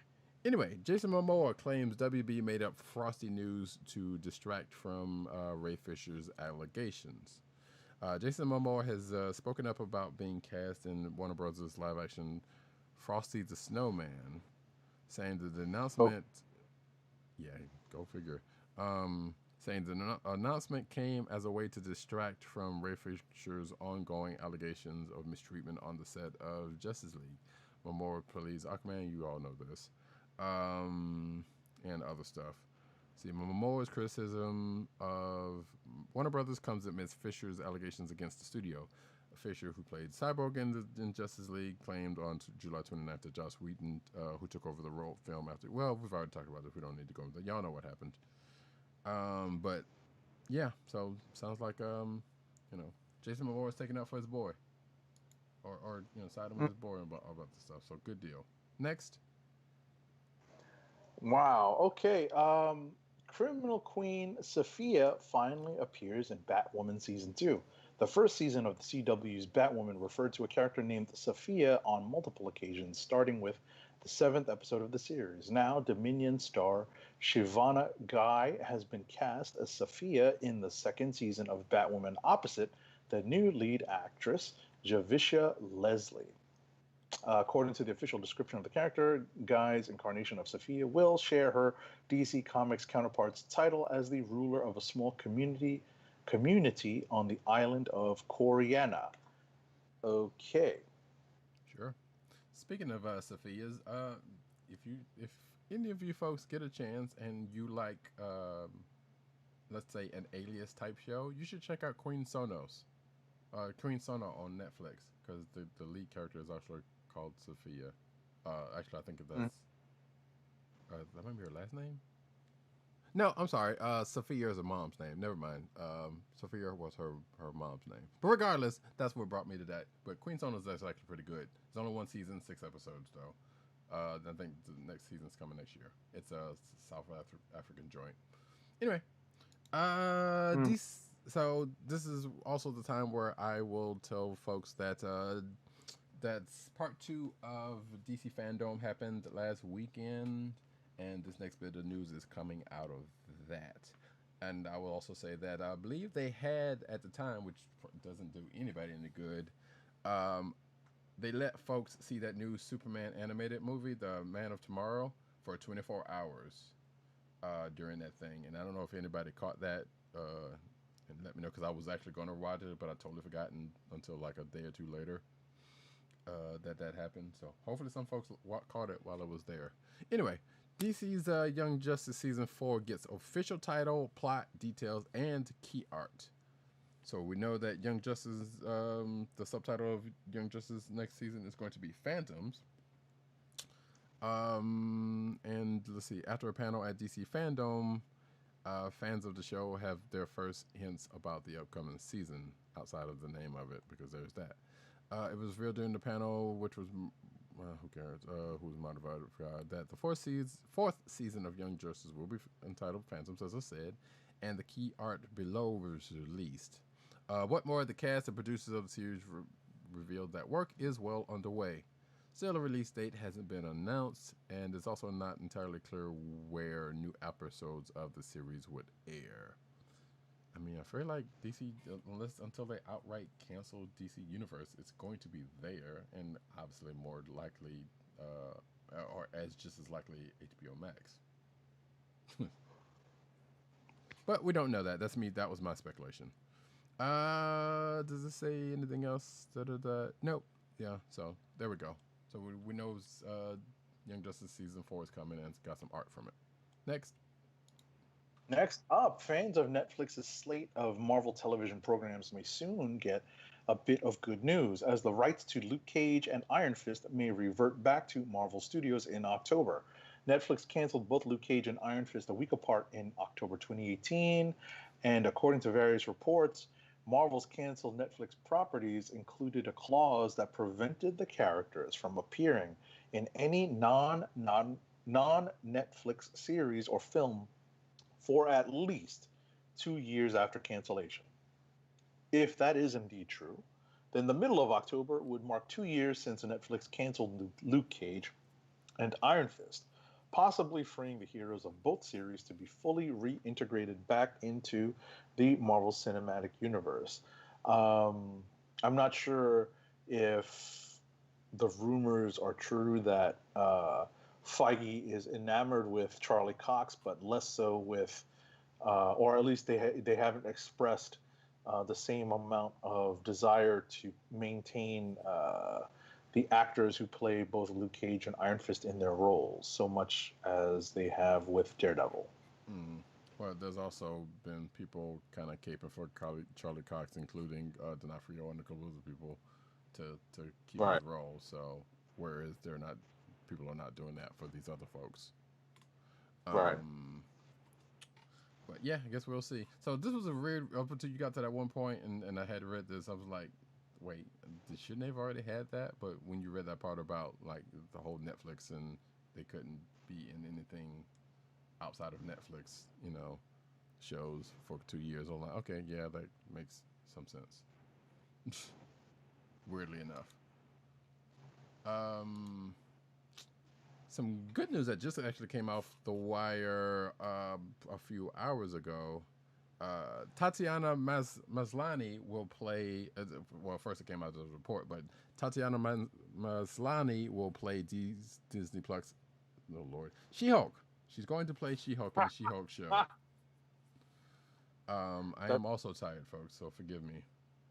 I'm all on the Googles right now trying to check out what Tatiana Maslany looks like. So I can go ahead and tell you. So, So if you're watching the video, you can see what she looks like. But I know her from, which is a show that I really want to watch because I haven't seen but 2 episodes. She is from Orphan Black, most notably, where she played like 5 different versions of herself as a clone.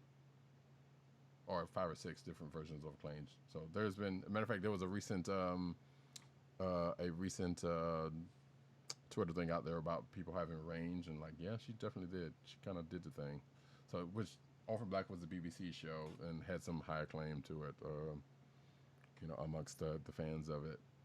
So, this is a pick that I didn't think too much hard on, especially with her, but sure, I can see her playing Jen Walters. I mean, granted, that picture of her that you're seeing in the video when she was in Orphan Black aside, like, yeah, totally. I can kind of see it. Listen, they're going to adapt, her look in the CGI. So. Right. Well, assuming they don't pull a Lou Ferrigno and, get somebody else for the She-Hulk role. No, they're going to do. My gut says they're going to adapt some of the tech that's been used to put Ruffalo, on screen. Sure. But I mean, that doesn't still negate that they couldn't necessarily do something similar. Like, yeah, they could, like, it's somebody else's body, but it's her face. They CGI on, like, they face tap her onto somebody else's body. Which never mind. I'm not gonna get into that face tap thing because that's a weird thing. Yeah, I see that, and that weirds me out to no end. So. Yeah, also a good way to get somebody's face, and steal someone's identity. Not to be that person, but still. Anyway, Variety and other trades have reported that Tatiana Maslany, best known for her role as, like I said, 90% of the cast of the beloved BBC America clone drama Orphan Black, you should definitely watch it, has been cast as She-Hulk.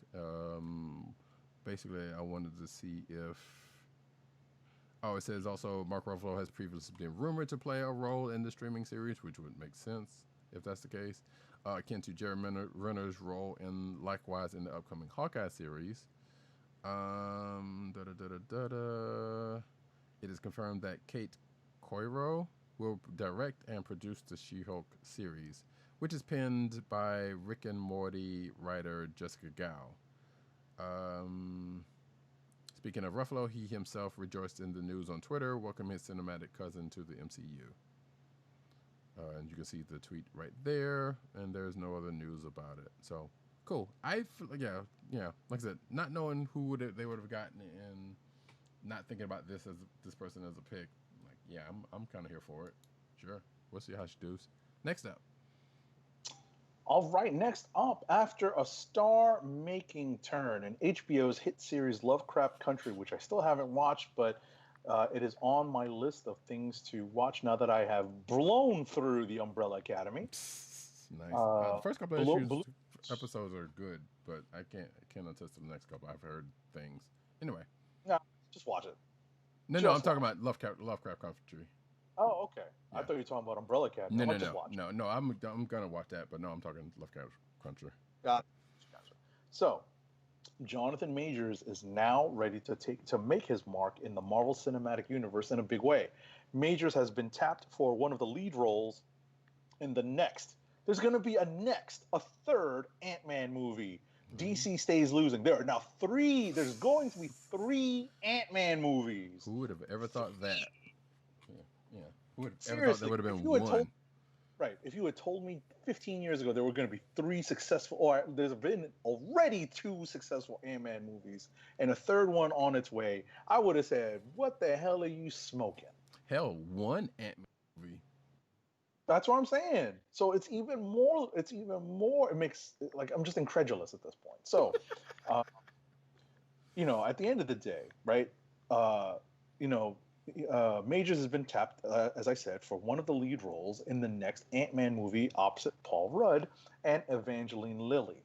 The studio had no comment, but sources close to the project say he's likely to play the supervillain Kang the Conqueror, aka Nathaniel Richards, a long distant descendant of Reed Richards. And see, I'm So, glad you mentioned that point because I just want to say that's weird because one, Kang in an Ant-Man movie as opposed right. to either an Avengers but then again they could be building up to something we don't know, but It's time travel, quantum realm.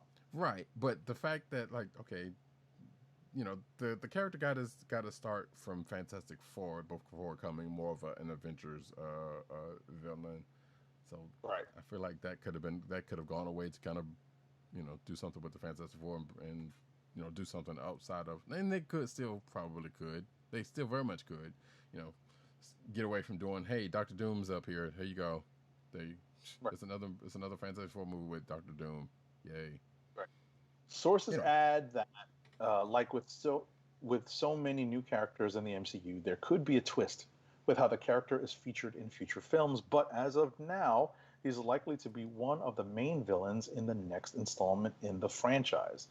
Unbelievable. When I saw this news, I was like, they're putting Kang in an Ant-Man movie. You know what? I'm not even going to complain. I'm not going to complain because who knew, right? Like you go from Yellow Jacket, which is kind of like what you expect in an Ant-Man movie, right? Mm-hmm. You that to whatchamacallit, Ghost in the second Ant-Man movie, which is more of like a Ant-Man or more of an Iron Man thing. Mm-hmm. So you know what? Whatever. It's not like Ant-Man has this huge rogues gallery, so they're gonna grab people from all over the Marvel universe. I mean, they probably could have done something with AK because they did allude. I think he did actually show up, or was very much alluded to in one of the movies. But yeah, and I guess part of the reason why one is weird, but also kind of makes sense, especially since the last Ant-Man kind of pretty much brought up the quantum realm and therefore time things that they kind of baked in with it. Which rolled right into Endgame. Right. Like it literally rolled right into Endgame. So it makes sense that they would follow up on that in the next. I can't believe there's going to be another Ant-Man movie. Right. So therefore, Kang, given all of that, is not that big of a stretch, but still kind of weird. Right. Anywho, we'll see how that plays out going forward. Next up, Olivia Wilde breaks silence on top secret Marvel film at Sony, confirms Kevin Feige is involved. So, actor-filmmaker Olivia Wilde has finally broken the silence on the ultra-secret Marvel film she is set to direct for Sony Pictures. During a recent recent appearance on the Shut Up Evan podcast, Wilde discussed her excitement. And while she couldn't confirm whether the project is about Spider-Woman, which has been rumored, she did reveal that Marvel Studios president Kevin Feige is involved. Quote, all I can say is that this is by far the most exciting thing that's ever happened to me. Not only do I feel like I get to tell a story that's God, it's like, listen to me trying to avoid Kevin Feige's pellet gun, she said. Yeah, I think she's understating thing somewhat. I don't think Kevin Feige is going after her with a pelican. I think there are snipers mounted on every roof. Yes, the Marvel snipers. Yeah, the Punisher's laid up somewhere out there, you know, in wait and be like, nope, you better not say one word.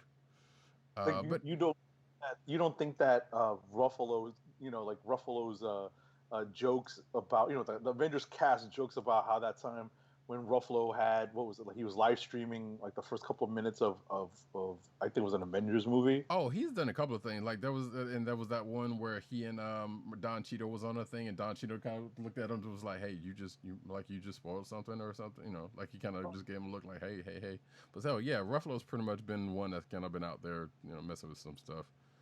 Exactly. I mean, Tom Holland too, in lesser respects, but definitely there's been things like that. So yeah, yes, the snipers are out there, and definitely people are probably more wary of it because of those folks. Because of what happened, exactly. Because it's not apparently it's not just rumor. You actually get a talking to. Right.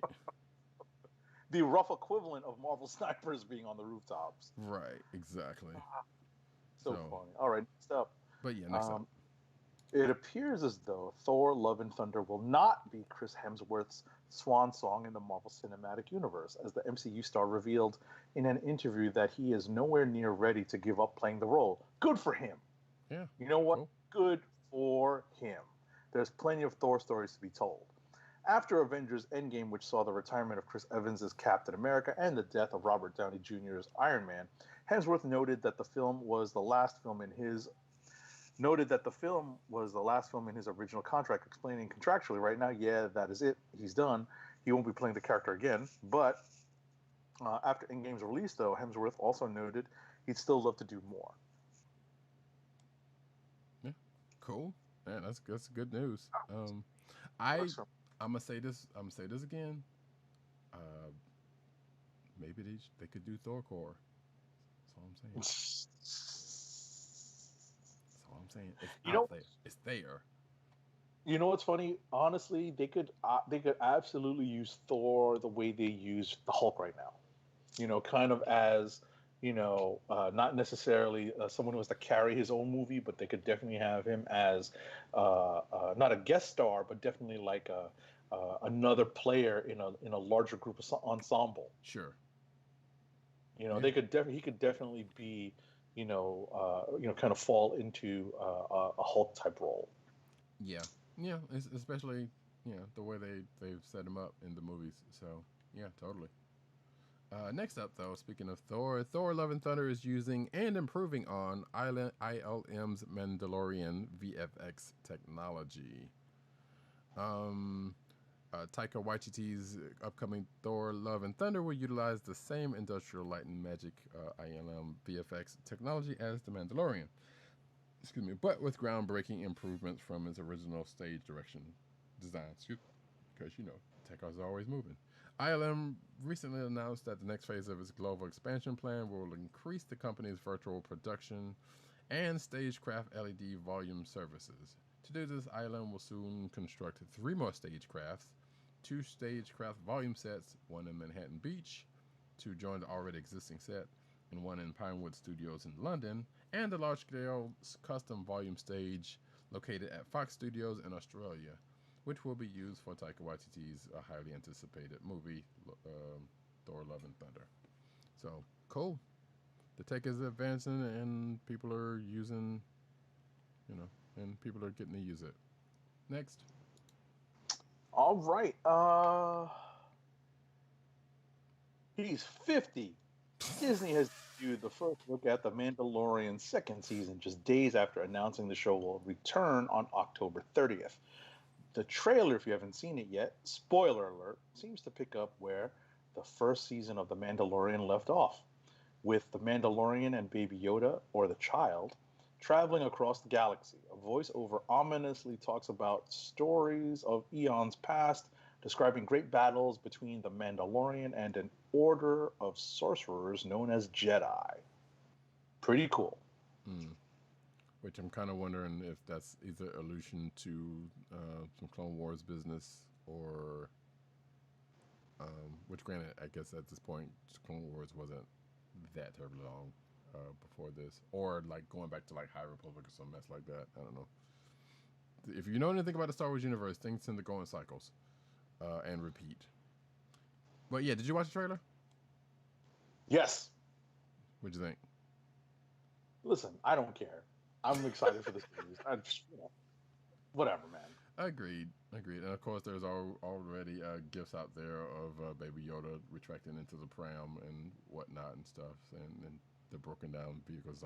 So yeah, I am also waiting for it to come, which is October 15th, was it? 30th. 30th. Right before Halloween? Yeah, October 30th. Who cares That's about the way I remember right before Halloween. That's Because cool, Halloween happened to fall on a Saturday this year, so. So you're saying this year Halloween fell on a weekend? Yeah, of all years. Shout out to the Ghetto Boys. Anyway, that's right. Baby Yoda won an Oscar, except for it's not necessarily just Baby Yoda. It's the Mandalorian, who took home 5 awards at the 2020 Creative Arts Emmys. Competing against Netflix's Lost in Space and Stranger Things, along with HBO's Watchmen and Westworld. The first major Disney Plus series took home the award for a bunch of stuff. We won't get into all of that, but a bunch of visual effects awards, etc. But congrats to the Mandalorian, because good stuff. Next up, Ewan McGregor has explained that for now, the Obi-Wan Kenobi series for Disney Plus is a standalone season and will begin shooting in spring 2021. Speaking to E.T. as an Entertainment Tonight, which used to be the only way for us to get this news, but now we have the internet. Well, definitely. Right. Gregor was asked what the ongoing plans for the Star Wars TV series were, to which he explained, as he understood it, it's a standalone season. That doesn't seem to be an absolutely final decision, however, with McGregor adding, we'll see, who knows? Hint, hint, hey, make it as big as The Mandalorian and get it another season. Exactly. That's my takeaway from it. Speaking of Mr. McGregor, Ewan McGregor is more excited about the Kenobi series than episodes 2 and 3, and I can't say that's bigger stretch. So, I mean, especially episode 2, good gosh. Anyway, fans exploded with excitement when Ewan McGregor officially announced his return as Jedi Master Obi-Wan Kenobi for a limited Disney Plus series.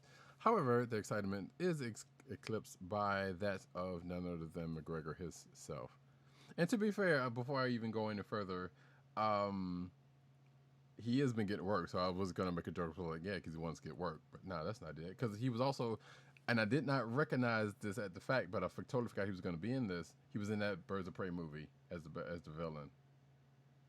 And it didn't even look like him to me.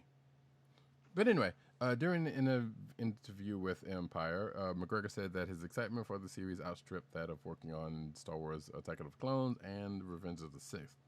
I'm more excited about doing this one than I was doing the second and third one that we did before, quote unquote. I'm just excited to play him again. It's been long enough since I played him before. So, yeah. There you go. Okay. And he goes on to praise the director Deborah Chow, who directed The Mandalorian and some other stuff. So cool. Next. I don't know if you're watching The Boys on Amazon Prime. Nope. Right. So at its heart, The Boys is a show about our modern political climate. While it contains plenty of flashy superheroes from the Ennis books,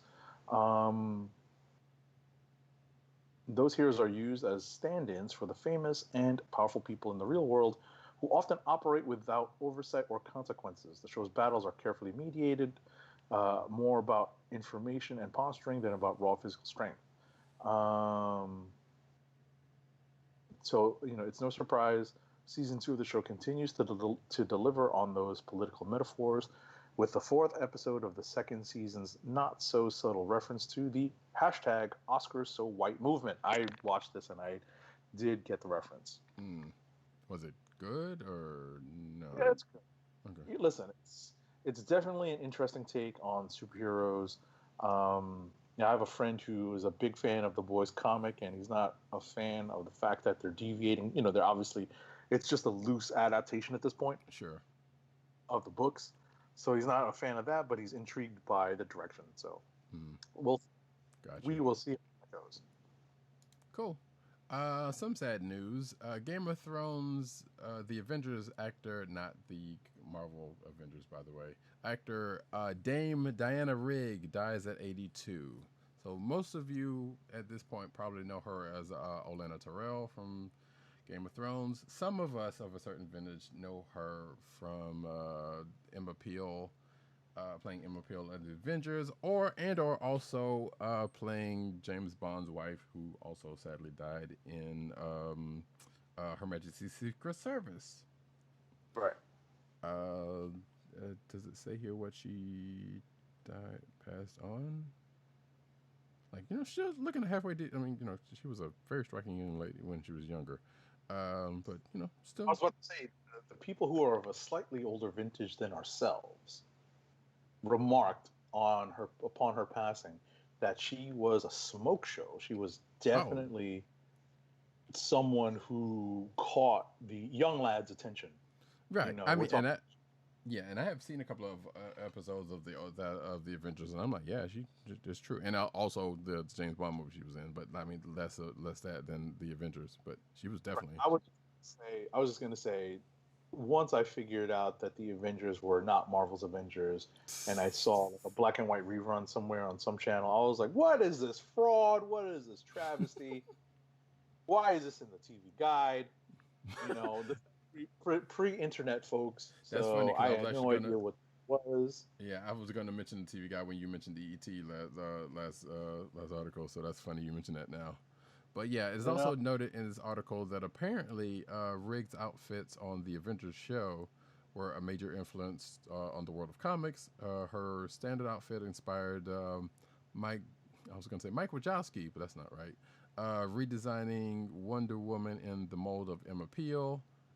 This is probably back in the 70s or 80s or something, or back in the 70s probably. Wonder Woman. Yeah. Got it. And her undercover outfit in A Touch of Brimstone led John Byrne to design the outfits of the Hellfire Club in a similar fashion.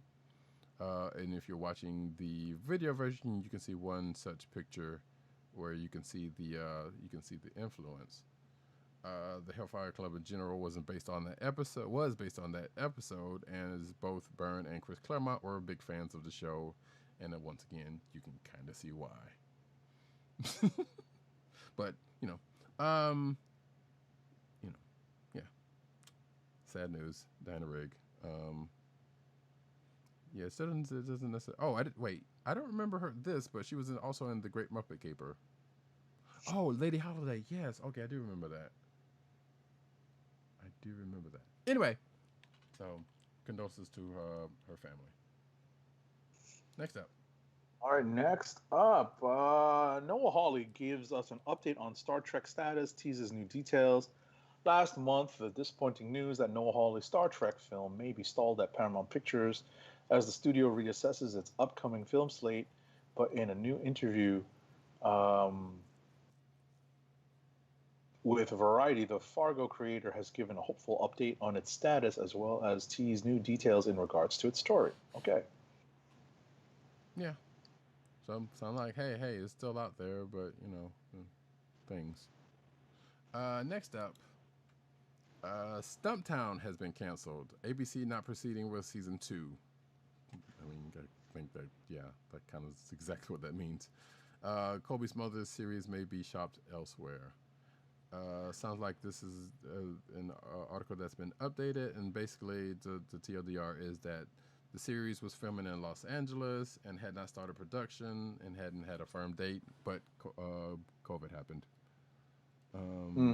So that's much to the chagrin of fans of that show, which I had only seen like a couple episodes and seemed all right. Was okay. Maria Hill had another show. That was not her playing Maria Hill. She's kind of more Jack Reacher, I guess, having not seen that movie. But anyway, you got me. Yeah, so maybe it could end up somewhere else. Who knows? Next. We're transitioning, right? Yes, we are, into the comic book news. And I guess I'll take this time to say that December solicitations have come out for definitely Marvel and DC and probably some others which I forgot to get. But they will be in the show notes if you are into perusing those things. First up, the Black Cat series returns.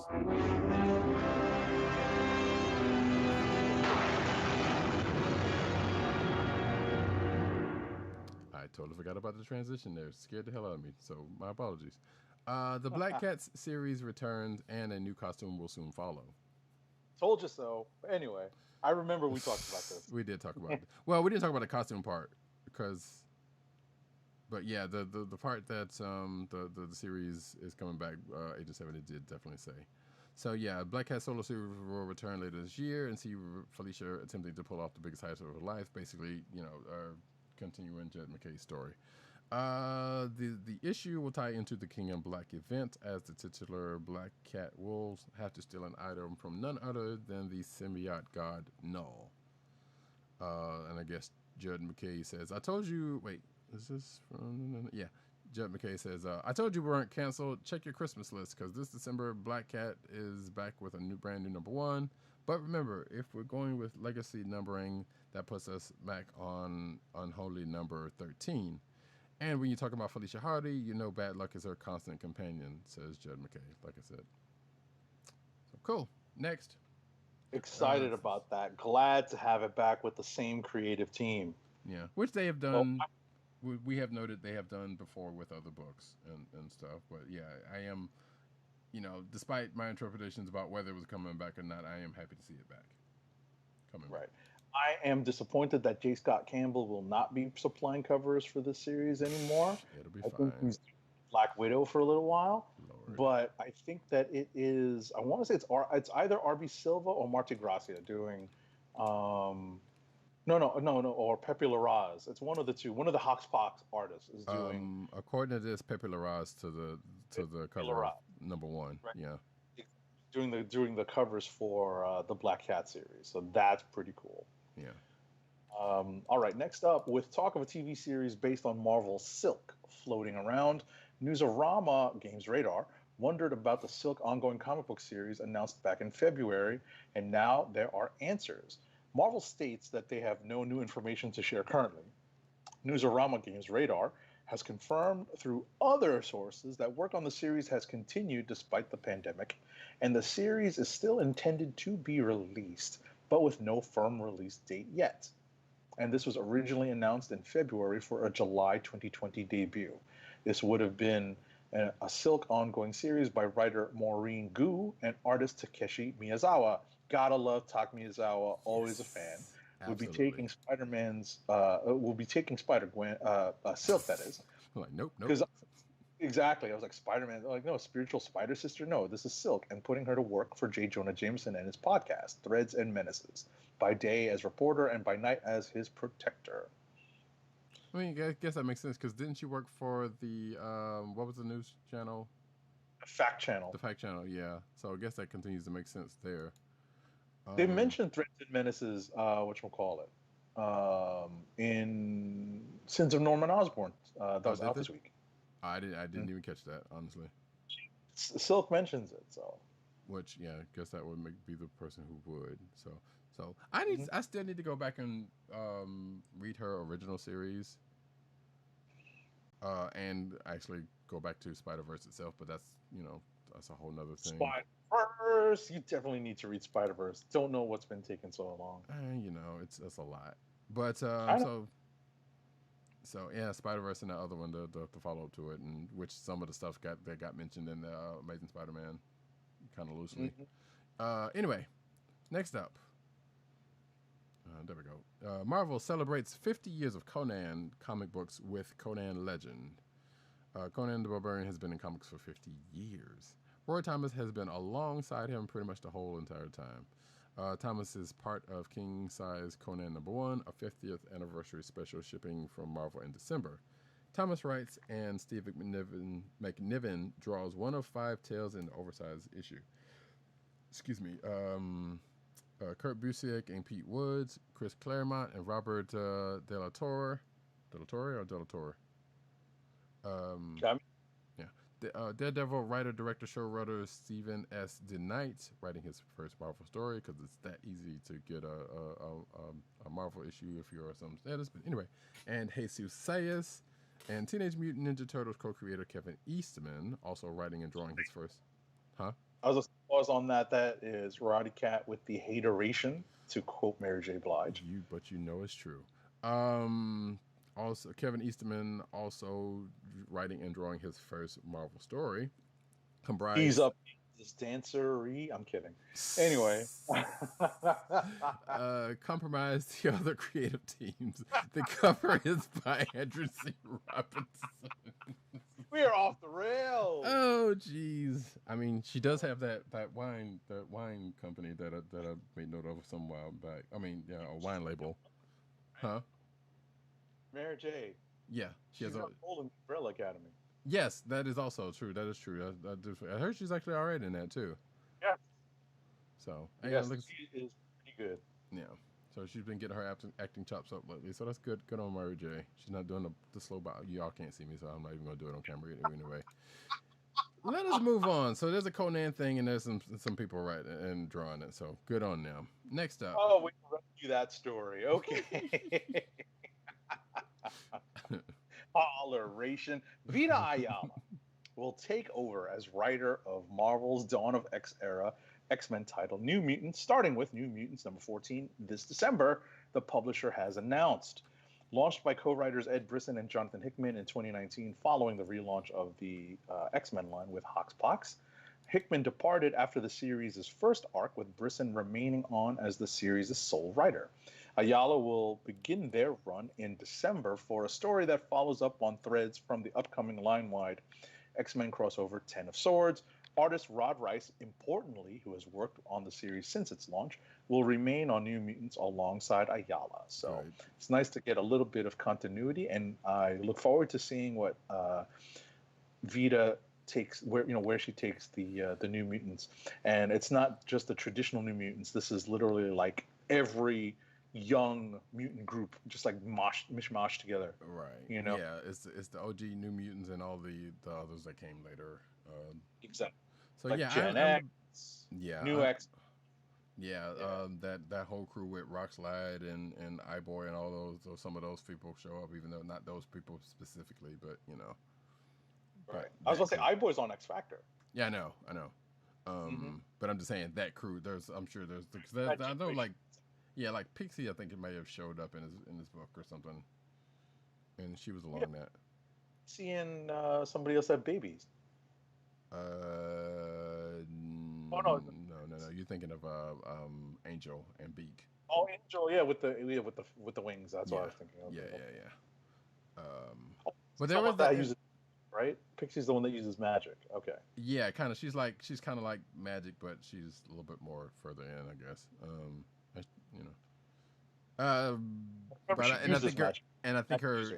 think her teleportation. Yeah, she's kind of like the opposite. So magic's like more teleportation and a little bit of magic. Well, a lot of magic, but still. And she's kind of the other way, where there's a little bit of teleportation and a lot more magic, I think. But that is a mutant power, weirdly enough. So anyway, I'm looking forward to see what they do. Vita, I'm been liking Vita Alaya stuff, so they've been doing some good writing. Right, and she shows up. I think she's in New York, located in New York, because she does signings at my true LCS, the one that I can to. Gotcha. Kind of cool. She does do appearances in New York City. Gotcha. So cool on them, on they. That is her proper pronoun. That is correct. Yes. Moving on to Fantastic Four meets Cronenberg body horror in December. Those are words I never expected to hear, but sure. While Marvel fans continue to search for any clues about the Fantastic Four's eventual addition to the MCU, including the most recent possible clue about their movie's future, Marvel Comics continues to try to rebuild their presence in the comic book universe. In addition to a promised major new permanent status quo change in October, which we presumably have already seen in Empire, Fantastic Four fans will get an extra dose of Marvel's First Family and Fantastic Four Road Trip, a one-shot written by writer Christopher Cantwell, with art by Felipe Andrade, and a cover by Valerio Giangiordano. I hope I pronounced that right. According to the publisher, after the events of Empire, the family will take a vacation, but Reed doesn't take the time to relax and relax too well, and the science experiments goes awry, resulting in some quote-unquote rather freaky side effects, quote-unquote. So yeah, look forward to that coming up. Next. All right. So when the Phoenix Force returns to Earth this December, in the pages of the ongoing Avengers title, it's going to find a new host. In fact, it'll find a whole host of hosts when Earth's mighty heroes themselves become the latest conduits for the vaunted cosmic entity of death and resurrection, bonding with the Phoenix Force as a team. But they won't be the only ones. If that premise sounds sort of familiar, it's not unlike the so-called Phoenix Five. The 5 mutants the Phoenix bonded with when it came to Earth in 2012. God, that was 2012. Avengers vs. X-Men limited series, including Namor, Emma Frost, Colossus, Cyclops, and Magic. That story led to the downfall of the X-Men and the death of Charles Xavier for a time. Anyway, this is all pre-Krakoa. Yeah, and I saw this and I was like, oh God, please don't let there be another AVX. Please. And yes, that was a Jason Aaron joint, and yes, I'm still bitter about the annulment of T'Challa and Aurora's marriage. Fight me, I don't care. Anywho, yeah, that's the thing that's coming up in looks like December 4th. In Avengers 40, which is going to be in December, sounds like that's going to be the thing after this whole Moon Knight Age of Khonshu thing, I suppose. Which is, I guess, I don't remember, because I know there's still some things in the bucket that was introduced and still in play in Avengers from the start. Like, we've only gotten into, like, probably, like, part 2-ish, 3-ish, I guess, of that stuff. You know, not counting the 100 million BC stuff, because, you know, there's still the stuff with Squadron Supreme. Right. Although... Yeah. Yeah, that's still a thing in play. And although this is probably, obviously, you know, 1 million BC, there was a Phoenix there, so this is still playing into some of that. So I guess they're just kind of going through the motions. Next up, Marvel to honor. Wait, really? Oh, anyway, I just saw an article that's kind of weird. Anyway, Marvel to honor Chadwick Boseman on next week's comic covers. In honor of the late Black Panther star Chadwick Boseman, Marvel Comics is adorning the weekly comic books with a commemorative trade dress. The banner, which debuts on comics being released September 23rd, read "Rest in Power, Chadwick Boseman, 1976 to 2020, and features 2 Black Panther logos on either side. Marvel utilized a similar approach following the 2018 death of Marvel figurehead Stan Lee by including a banner across its title for a full month, though it's unclear how long the Boseman tribute will run. I would say probably similar or less than 2 weeks. And I think they're still running, like, isn't that Joe Sinat thing still running in this month's... the books, yeah. Yeah, in this month's books. So, yeah. So I was about to say, it could be a month. You know, Yeah, it could run be. through every single issue in a month. Yeah, could be. In a month's time, since it's starting on the 23rd, yeah. But yeah. So exactly. So a month's time, you know, basically 4 weeks from the date of the first release. Right. So that is the thing that's coming up. Look out for that next week. Next up. All right, for you gamers out there, it seems that the universe that fans saw in Marvel's Avengers is more comprehensive than expected. The recent Marvel's Avengers: The Extinction Key is a result of Marvel's collaboration with Titan Books for a tie-in book that will focus on the events that take place before the A-Day. So have fun with that, you gamer folks. Yeah, you brought up Zodiac earlier, and that is apparently who they will be fighting in this book. Interesting. The Zodiac. And it says something else. It introduces a threat from Zodiac member Capricorn. And then there's an excerpt you can read at the link. You know, Zodiac is running. Maybe they'll do annuals again and get a baseball team back, baseball game back together with the Avengers. Although there's no East and West Coast group anymore. Anywho, Marvel's Avengers may have secretly nerfed loot. So yeah. So the latest patch for Marvel's Avengers is out and addressed some major game-breaking bugs, although that game still has some issues, but it's still playable. That players have experienced in game, but according to several players' experiences, the patch may have had some additional changes to the loot rewards. In several Reddit posts made on the Marvel's Avengers subreddit, players have noticed that missions that would normally provide higher tiered loot are in fact dropping lower rewards, specifically regarding legendary and pattern drops on the higher difficulty missions. So, which, not the first game to do that. I'm pretty sure Destiny has done that, and other loot games have done that. But yeah, that's not great, because that's what you're doing. You're trying to grind for loot, and it's not coming. So hopefully they will do another patch where they will deal with that, if that is indeed the case. Next. All right, so I am going to open this link. Apparently, THQ, the game developing company, spent years working on an Avengers video game.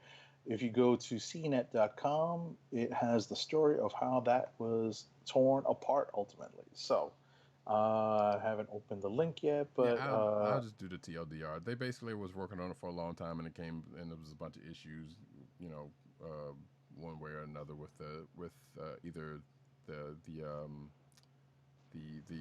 doings of that game or somewhere else. What years are we talking about? You know what? I'm not sure. So 2011. All right, so this is post Avengers movie. Okay. Yeah. And there's been a lot of licensed games in the past, and not a lot of them are good. I think they cited that Iron Man game, which was not good, and that other Captain American game, which was not great. I don't think that was THQ. I'm not sure if that was THQ, because I think the Iron Man game was Sega, but regardless, it wasn't good. And actually, it might have been before 2011. It might have that might have been. No, it says 20. This is working on 2009. Excuse me. Is when they started working on it. Or so it's been a good while. So technically around the time Avengers movie came out, then they started working on it, and then issues happened. But you can read that for yourself, because it's a long article that goes through a bunch of it. Next up, watch this animated short introducing the story of Star Wars Squadrons. If you just can't wait for the release of Star Wars Squadron next month, EA has something to ease the pain. Not really, because that would be something playable. Today, the publisher released a new 7-minute animated short. Well, today as of this writing, but that's a couple of days ago, which serves as a standalone story introducing one of the main characters from Squadron's single-player campaign. It centers on an Imperial pilot named Varko Gray, the only one left behind after a massive battle. There are tense dogfights, lots of flaming stars destroyers, and all of the musical cues you expect from Star Wars. Now, I watched this, and it actually was a pretty good CGI short. So you should check it out if you're interested in that game. Next up, for years, fans of the 2010 beat 'em up Scott Pilgrim vs. the World video game have been lobbying Ubisoft to bring it back. It was delisted from digital stores back in 2014 after teased online multiplayer patch never materialized. Ubisoft's finally re-releasing the game at the end of this year, remastered and bundled with its old DLC. Okay. Congratulations, folks. Yeah, I feel like I have a version of that game somewhere, but this is going to be a complete version where you can play as the characters you could, and a couple of extra characters that had DLC that were DLC characters. It was a beat 'em up, not unlike Final Fight, Streets of Rage, that kind of stuff. River City Ransom, probably most notably. Also, obviously, if the name doesn't sound familiar, yes, it is the video game based off of the comic strips that also birthed a movie, which I recently rewatched. Scott Pilgrim was a great movie. That's all I will say. I just recently rewatched that movie. Huh? Wasn't bad. I watched it. No, it's good. Yeah, I love that movie. Like unironically love that movie. Anyway, Edgar Wright joint. DC's new general manager aims to leverage the cultural power of the company for increasingly diverse global fan base. There are air quotes around both of those statements. DC's new general manager, Senior Vice President Daniel Cherry III, officially began his tenure at the company this week. And in the social media post, he's given a little bit background on his comic book roots and his vision of DC going forward. Quote, I've been a huge DC fan since I first discovered the joy of comics from my father, who collected Shazam oversized comics from the 70s, Cherry writes on his LinkedIn. I am standing on the shoulders of giants like Malcolm Wheeler Nicholson, Bill Finger, Bob Kane, Neil Adams, Harry Lampert, and so many others. I'm especially proud to be continuing the legacy of fellow Ohioan and Cleveland native Jerry Siegel, who created Superman. Cherry will be working alongside publisher Chief Creative Officer Jim Lee at the Burbank office, with them both reporting to Warner Brothers Global Brands and experienced President Pam Layford. So, and then he goes on to kind of gives a little mission statement about what he's going for going forward. So you can check that out in the article. Next. Next up, hidden in the credits among DC's just released December 2020 solicitations is a bit of news marking the return of a long-absent creator to the DC universe, with writer Mark Waid contributing a story to DC's Dark Knight's Death Metal, The Last Stories of the DC Universe anthology one-shot. Waid last worked for DC in 2008, prior to the onset of the New 52 in 2011. Damn, the New 52 was in 2011? I know, right? Following his departure from DC, Waid worked in a staff role at several publishers, from a stint as Boom's editor-in-chief, and is now currently publisher of, not Inhumanoids, but Humanoids. Since his departure from DC in 2008, Waid has worked extensively at Marvel, even signing an exclusive deal with the publisher for a time. He's currently writing Fantastic Four Antithesis, which is drawn by Neil Adams. And not to also to be confused with Herculoids, if you're of a certain vintage. So there you go. Yeah. Next up, come on, there we go. Dark Knight's Death Metal expands with 3 more one-shots in December, because you can't clearly get enough of that stuff, I guess. DC's Dark Knight's Death Metal event expands again this December with 3 additional one-shots. Dark Knight's Death Metal, The Secret Origin #1, Dark Knight's Death Metal, The Last Stories of the DC Universe #1, and Death Metal, The Last 52, War of the Multiverses #1. Good God, these are some long titles. And I guess all of these are getting described in the article below, but I won't do that. You can read it for yourself in the show notes, or in the solicits if you're that kind of person. Next. Brian Michael Bendis' run on DC Superman and Action Comics titles will come to an end in December, according to the publisher's just released DC December 2020 solicitations. Solicitations for both December shipping issues call it a wrap-up and final Superman tale for Bendis, along with his artist teams on both titles, Ivan Rice and Joe Prado on Superman, and John Romita Jr. and Klaus Janson on Action Comics. Now, with an update, writer Brian Bendis has briefly commented on his exit from DC's Action Comics and Superman titles in December. Responding on Twitter to a fan who asked what he's picking up, now that his runs on Action and Superman have ended, or are going to end in December, the DC exclusive creator responded, quote, something big enough to get him to clear the deck. It's all super exciting, but it's months away, and we'll talk about it all when the world is not literally on fire. He is, of course, in Portland, Oregon. We're in the comic book commune. Right. So you heard it here first. He's doing Supergirl. Because he said, "No, I'm just joking. I don't know that at all." So we'll see. Sure. Next up, Jonah Hex would be proud. Jenny Hex spinning off into her own one-shot from Vizago and Melnikov. Excuse me. Young Justice's Jenny Hex is breaking out into her own 48-page one-shot this December with writer Magdalene Visaggio and the artist Gleb Meldakov. As announced in Say It With Me, the just released December 2020 solicitations.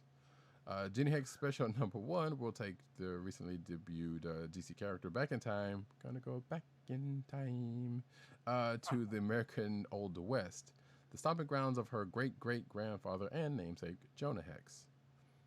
So, yeah, there you go. If you're a fan of Jeannie Hex, there you go. She's even though Young Justice is gone or going, she's still around somewhat. Maybe they'll show up someplace else. Who knows? Next. Details on DC's December event, Endless Winter, have come to light in the publisher's just released December 2020 solicitations.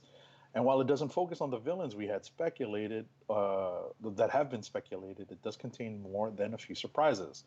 The 5-week event pits the Justice League against a new cold-based villain called the Frost King. What does he sell? Ice cream from an ice cream truck? The Frost King. Oh, that's editorializing from one agent underscore 70. But come on, y'all. Now The who's Frost drinking the King. hateration? For real. But anyway, like you heard the Brooklyn step out just now, right? Uh-huh. So who has taken over the former site of Superman's Fortress of Solitude? The Frost King.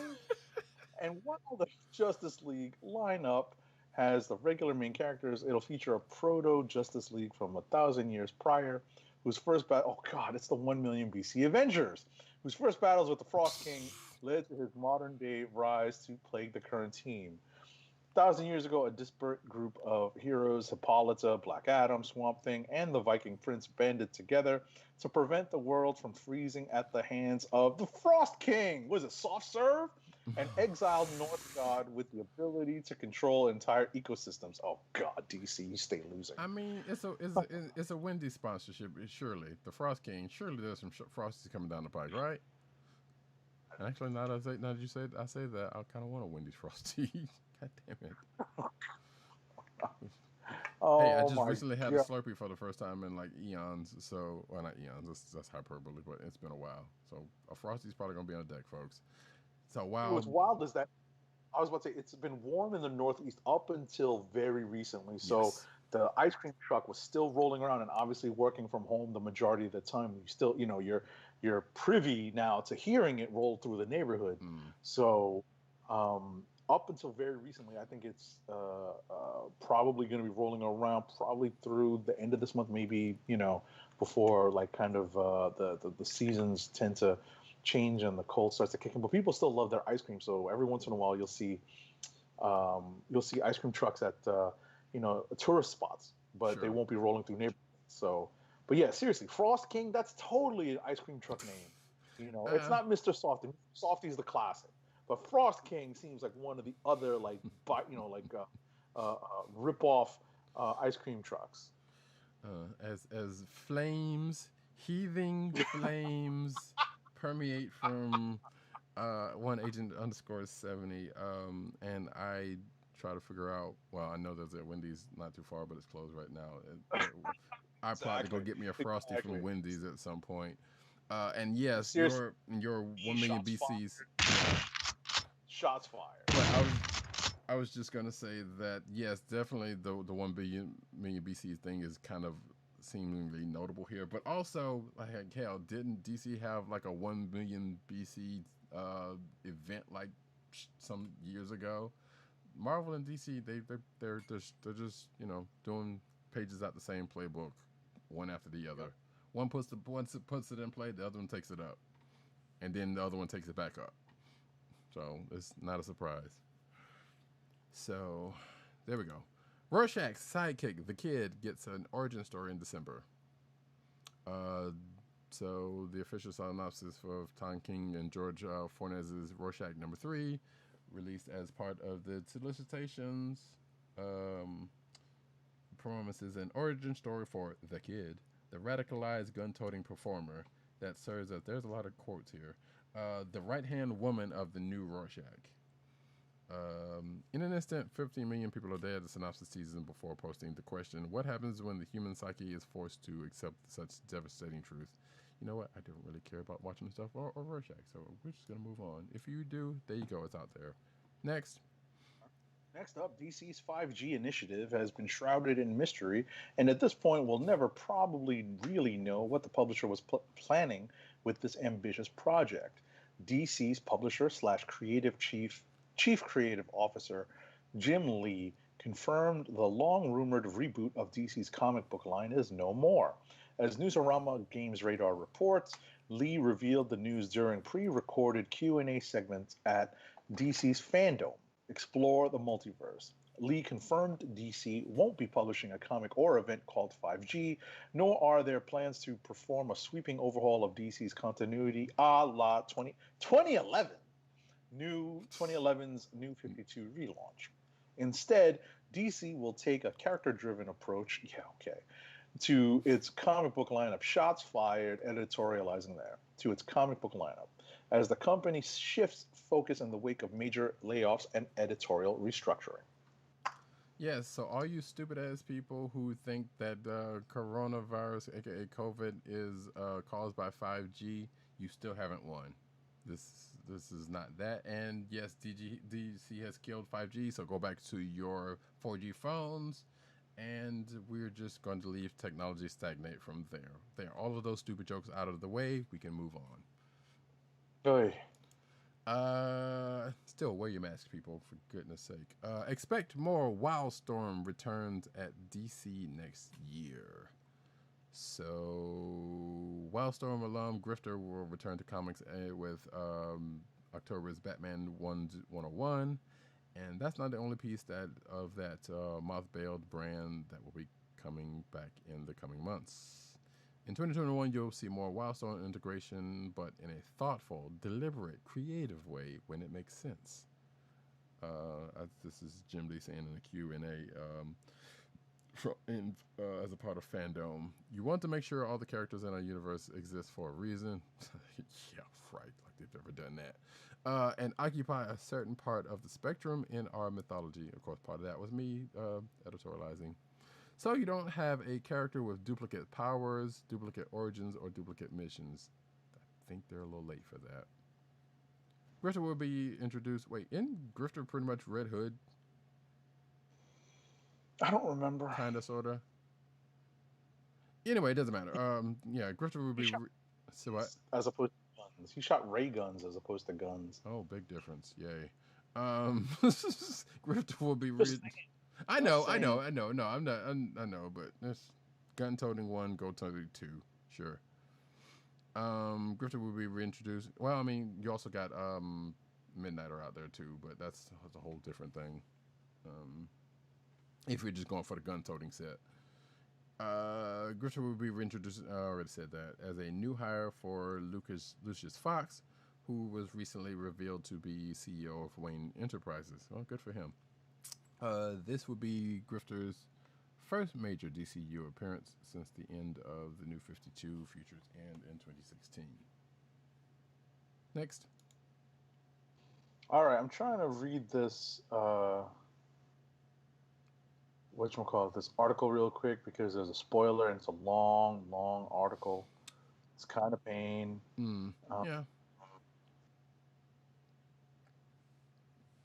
Trying to figure out who is stalking Leonardo in the latest Teenage Mutant Ninja Turtles. Who's that beeping in my window?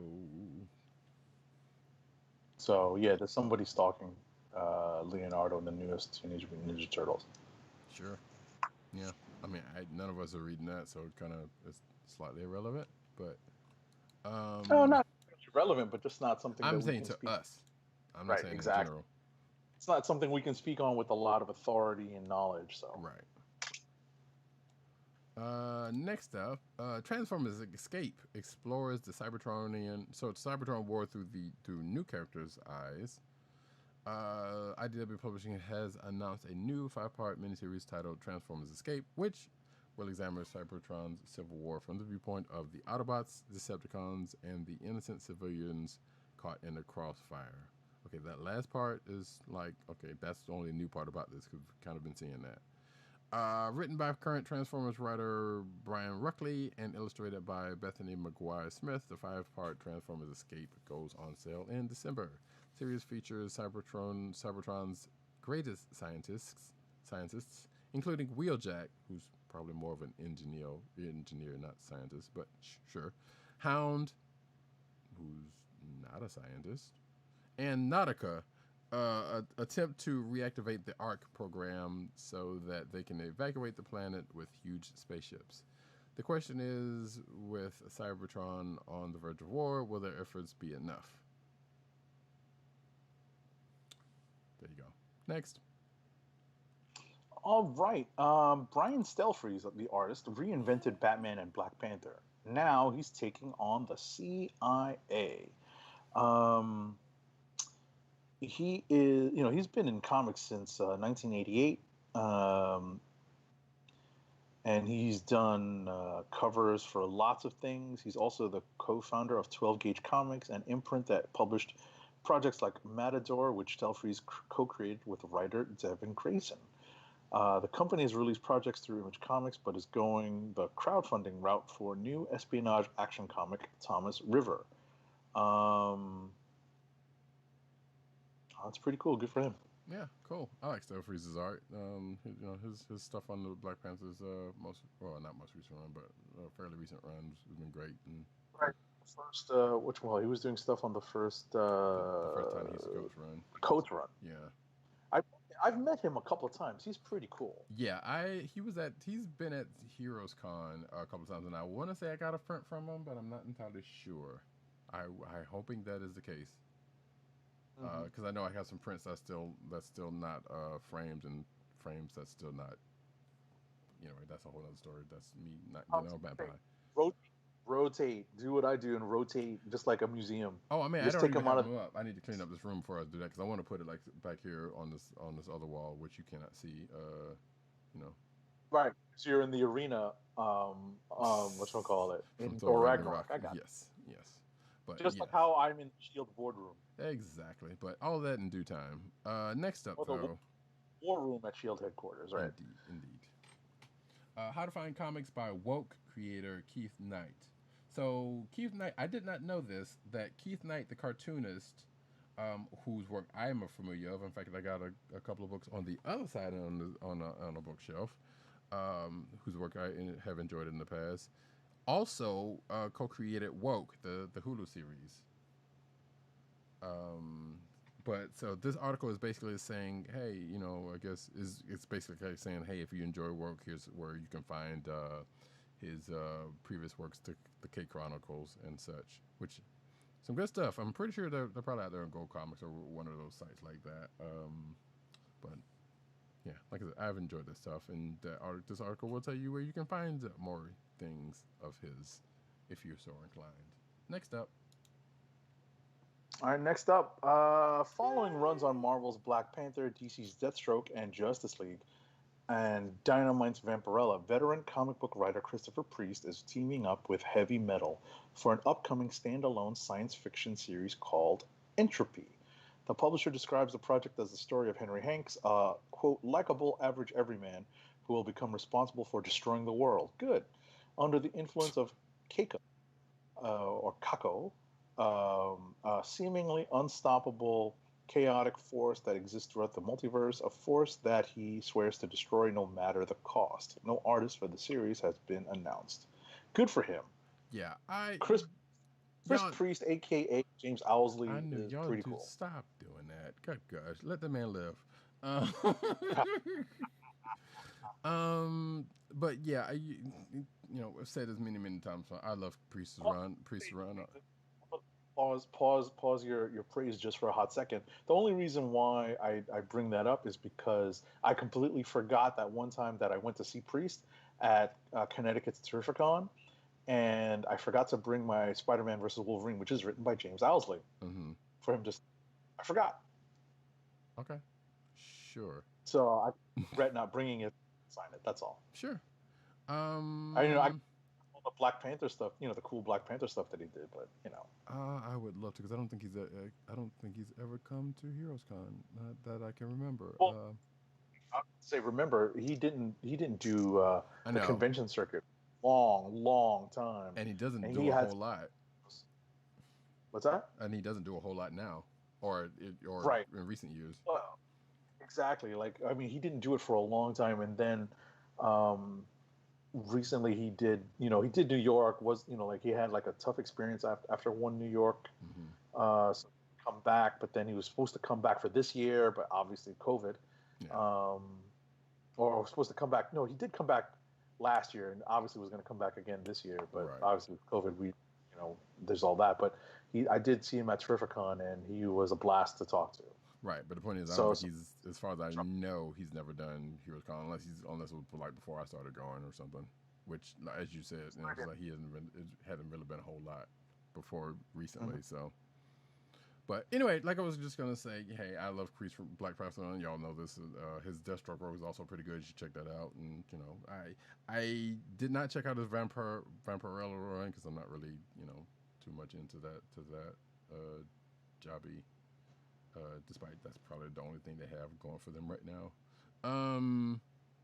Which it's kind of shade. So sorry, but I may check this out. I don't know. We'll see if we get a copy of it and whatnot. I'll let you know.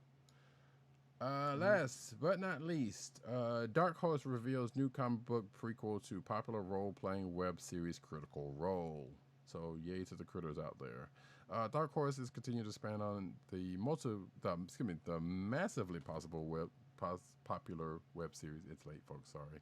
Critical Role. IGN can exclusively reveal the first details of the latest Critical Role prequel comic, dubbed Critical Role Vox Machina Origins Series 3.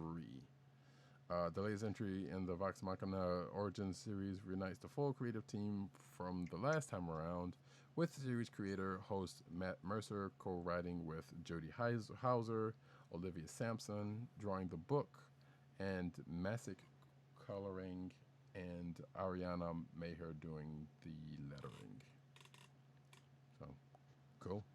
The final cover for issue 1 hasn't been released yet, so you'll see it when you see it. There you go. And that is it for the news. I believe we have one more ad read. Our last ad read of the night is to help keep our podcast free by shopping at Amazon. Visit cspn.us and click the Keep Our Podcast Free link at the top of the page. From there, scroll down and click on the Amazon link to shop. Purchase items from Amazon as you normally would, and you still are, you know it, whether it's books, music, electronics, jewelry, apparel, or Marvel Legends Kingpin figures. For every purchase made on Amazon through our link, Amazon sends the CSPN payment that helps us keep the Comic Book Chronicles podcast free for our listeners at no extra cost to you. Amazon.com through cspn.us. Do it today. Yay, and as we come to an end of another episode of this here Comic Book Chronicles, we would like to thank you to everyone of you for coming back as you tend to do, whether it be live or, later on in audio form or video, however you chalk this up. And with that, I am Roddykat. You can find me at Roddykat on Twitter. You can also find me at News Nerds Need on Twitter. You can also find me at CBCaps on Instagram. Agent 7_70 on Twitter and Instagram. And let me get away from the Amazon thing. There we go. PCN_Dirt on Twitter. PopCultureNet on Twitter. PopCultureNetwork.com. And also Byte, the Vine replacement under Comic Reviews, no vowels. The Osiris that is ish. 1 Tim DOGG98 on Twitter. CB Cron on Twitter, which is the Comic Book Chronicles Twitter account. You go, that aforementioned stuff Agent 70 said earlier about, giving us questions, comments, or whatever. Not, you can also put them there. Well, one of us will see it. We'll see it at some point in time anyway. But also, The Click Nation on Twitter. That's the KLIQNATLN, theclicknation.com, which we need to figure out, trying to put some stuff back up on, possibly. And also, of course, Tim is over at Comic Book Resources writing his face off. You can hear or see this podcast on the Cold Slither Podcast Network. That's CSPN.us. Do it today. You can also find us at your podcast perusal place of choice, whether it's be Google Play, Apple iTunes, aka Apple Podcasts, Spotify, or the Cold Slither Podcast Network SoundCloud page. You can find us here every Thursday night, 9:30ish p.m. on the Click Nation's YouTube channel, or now on Twitch, which is twitch.tv/Comic Book Chronicles, all one word spelled out, no underscores or anything. And we will be back next week. And yeah, we're trying to figure out what to do with the Twitch. And obviously, we're gonna have episodes of Comic Book Chronicles. Hopefully, if we can get our numbers up, we can put some more content on there. I mean, let me phrase that. We're definitely gonna put some more content on. Hopefully, one of us or some of us, I'll probably be streaming on that. Some of us, maybe some of the other guys will. But hopefully, if we get our numbers up, we can actually put some extras from the show up on there when they allow us to do so. So, if you don't mind following that channel, appreciate it. And with that, folks, this has been the Comic Book Chronicles. Peace. Peace. One. Wakanda forever!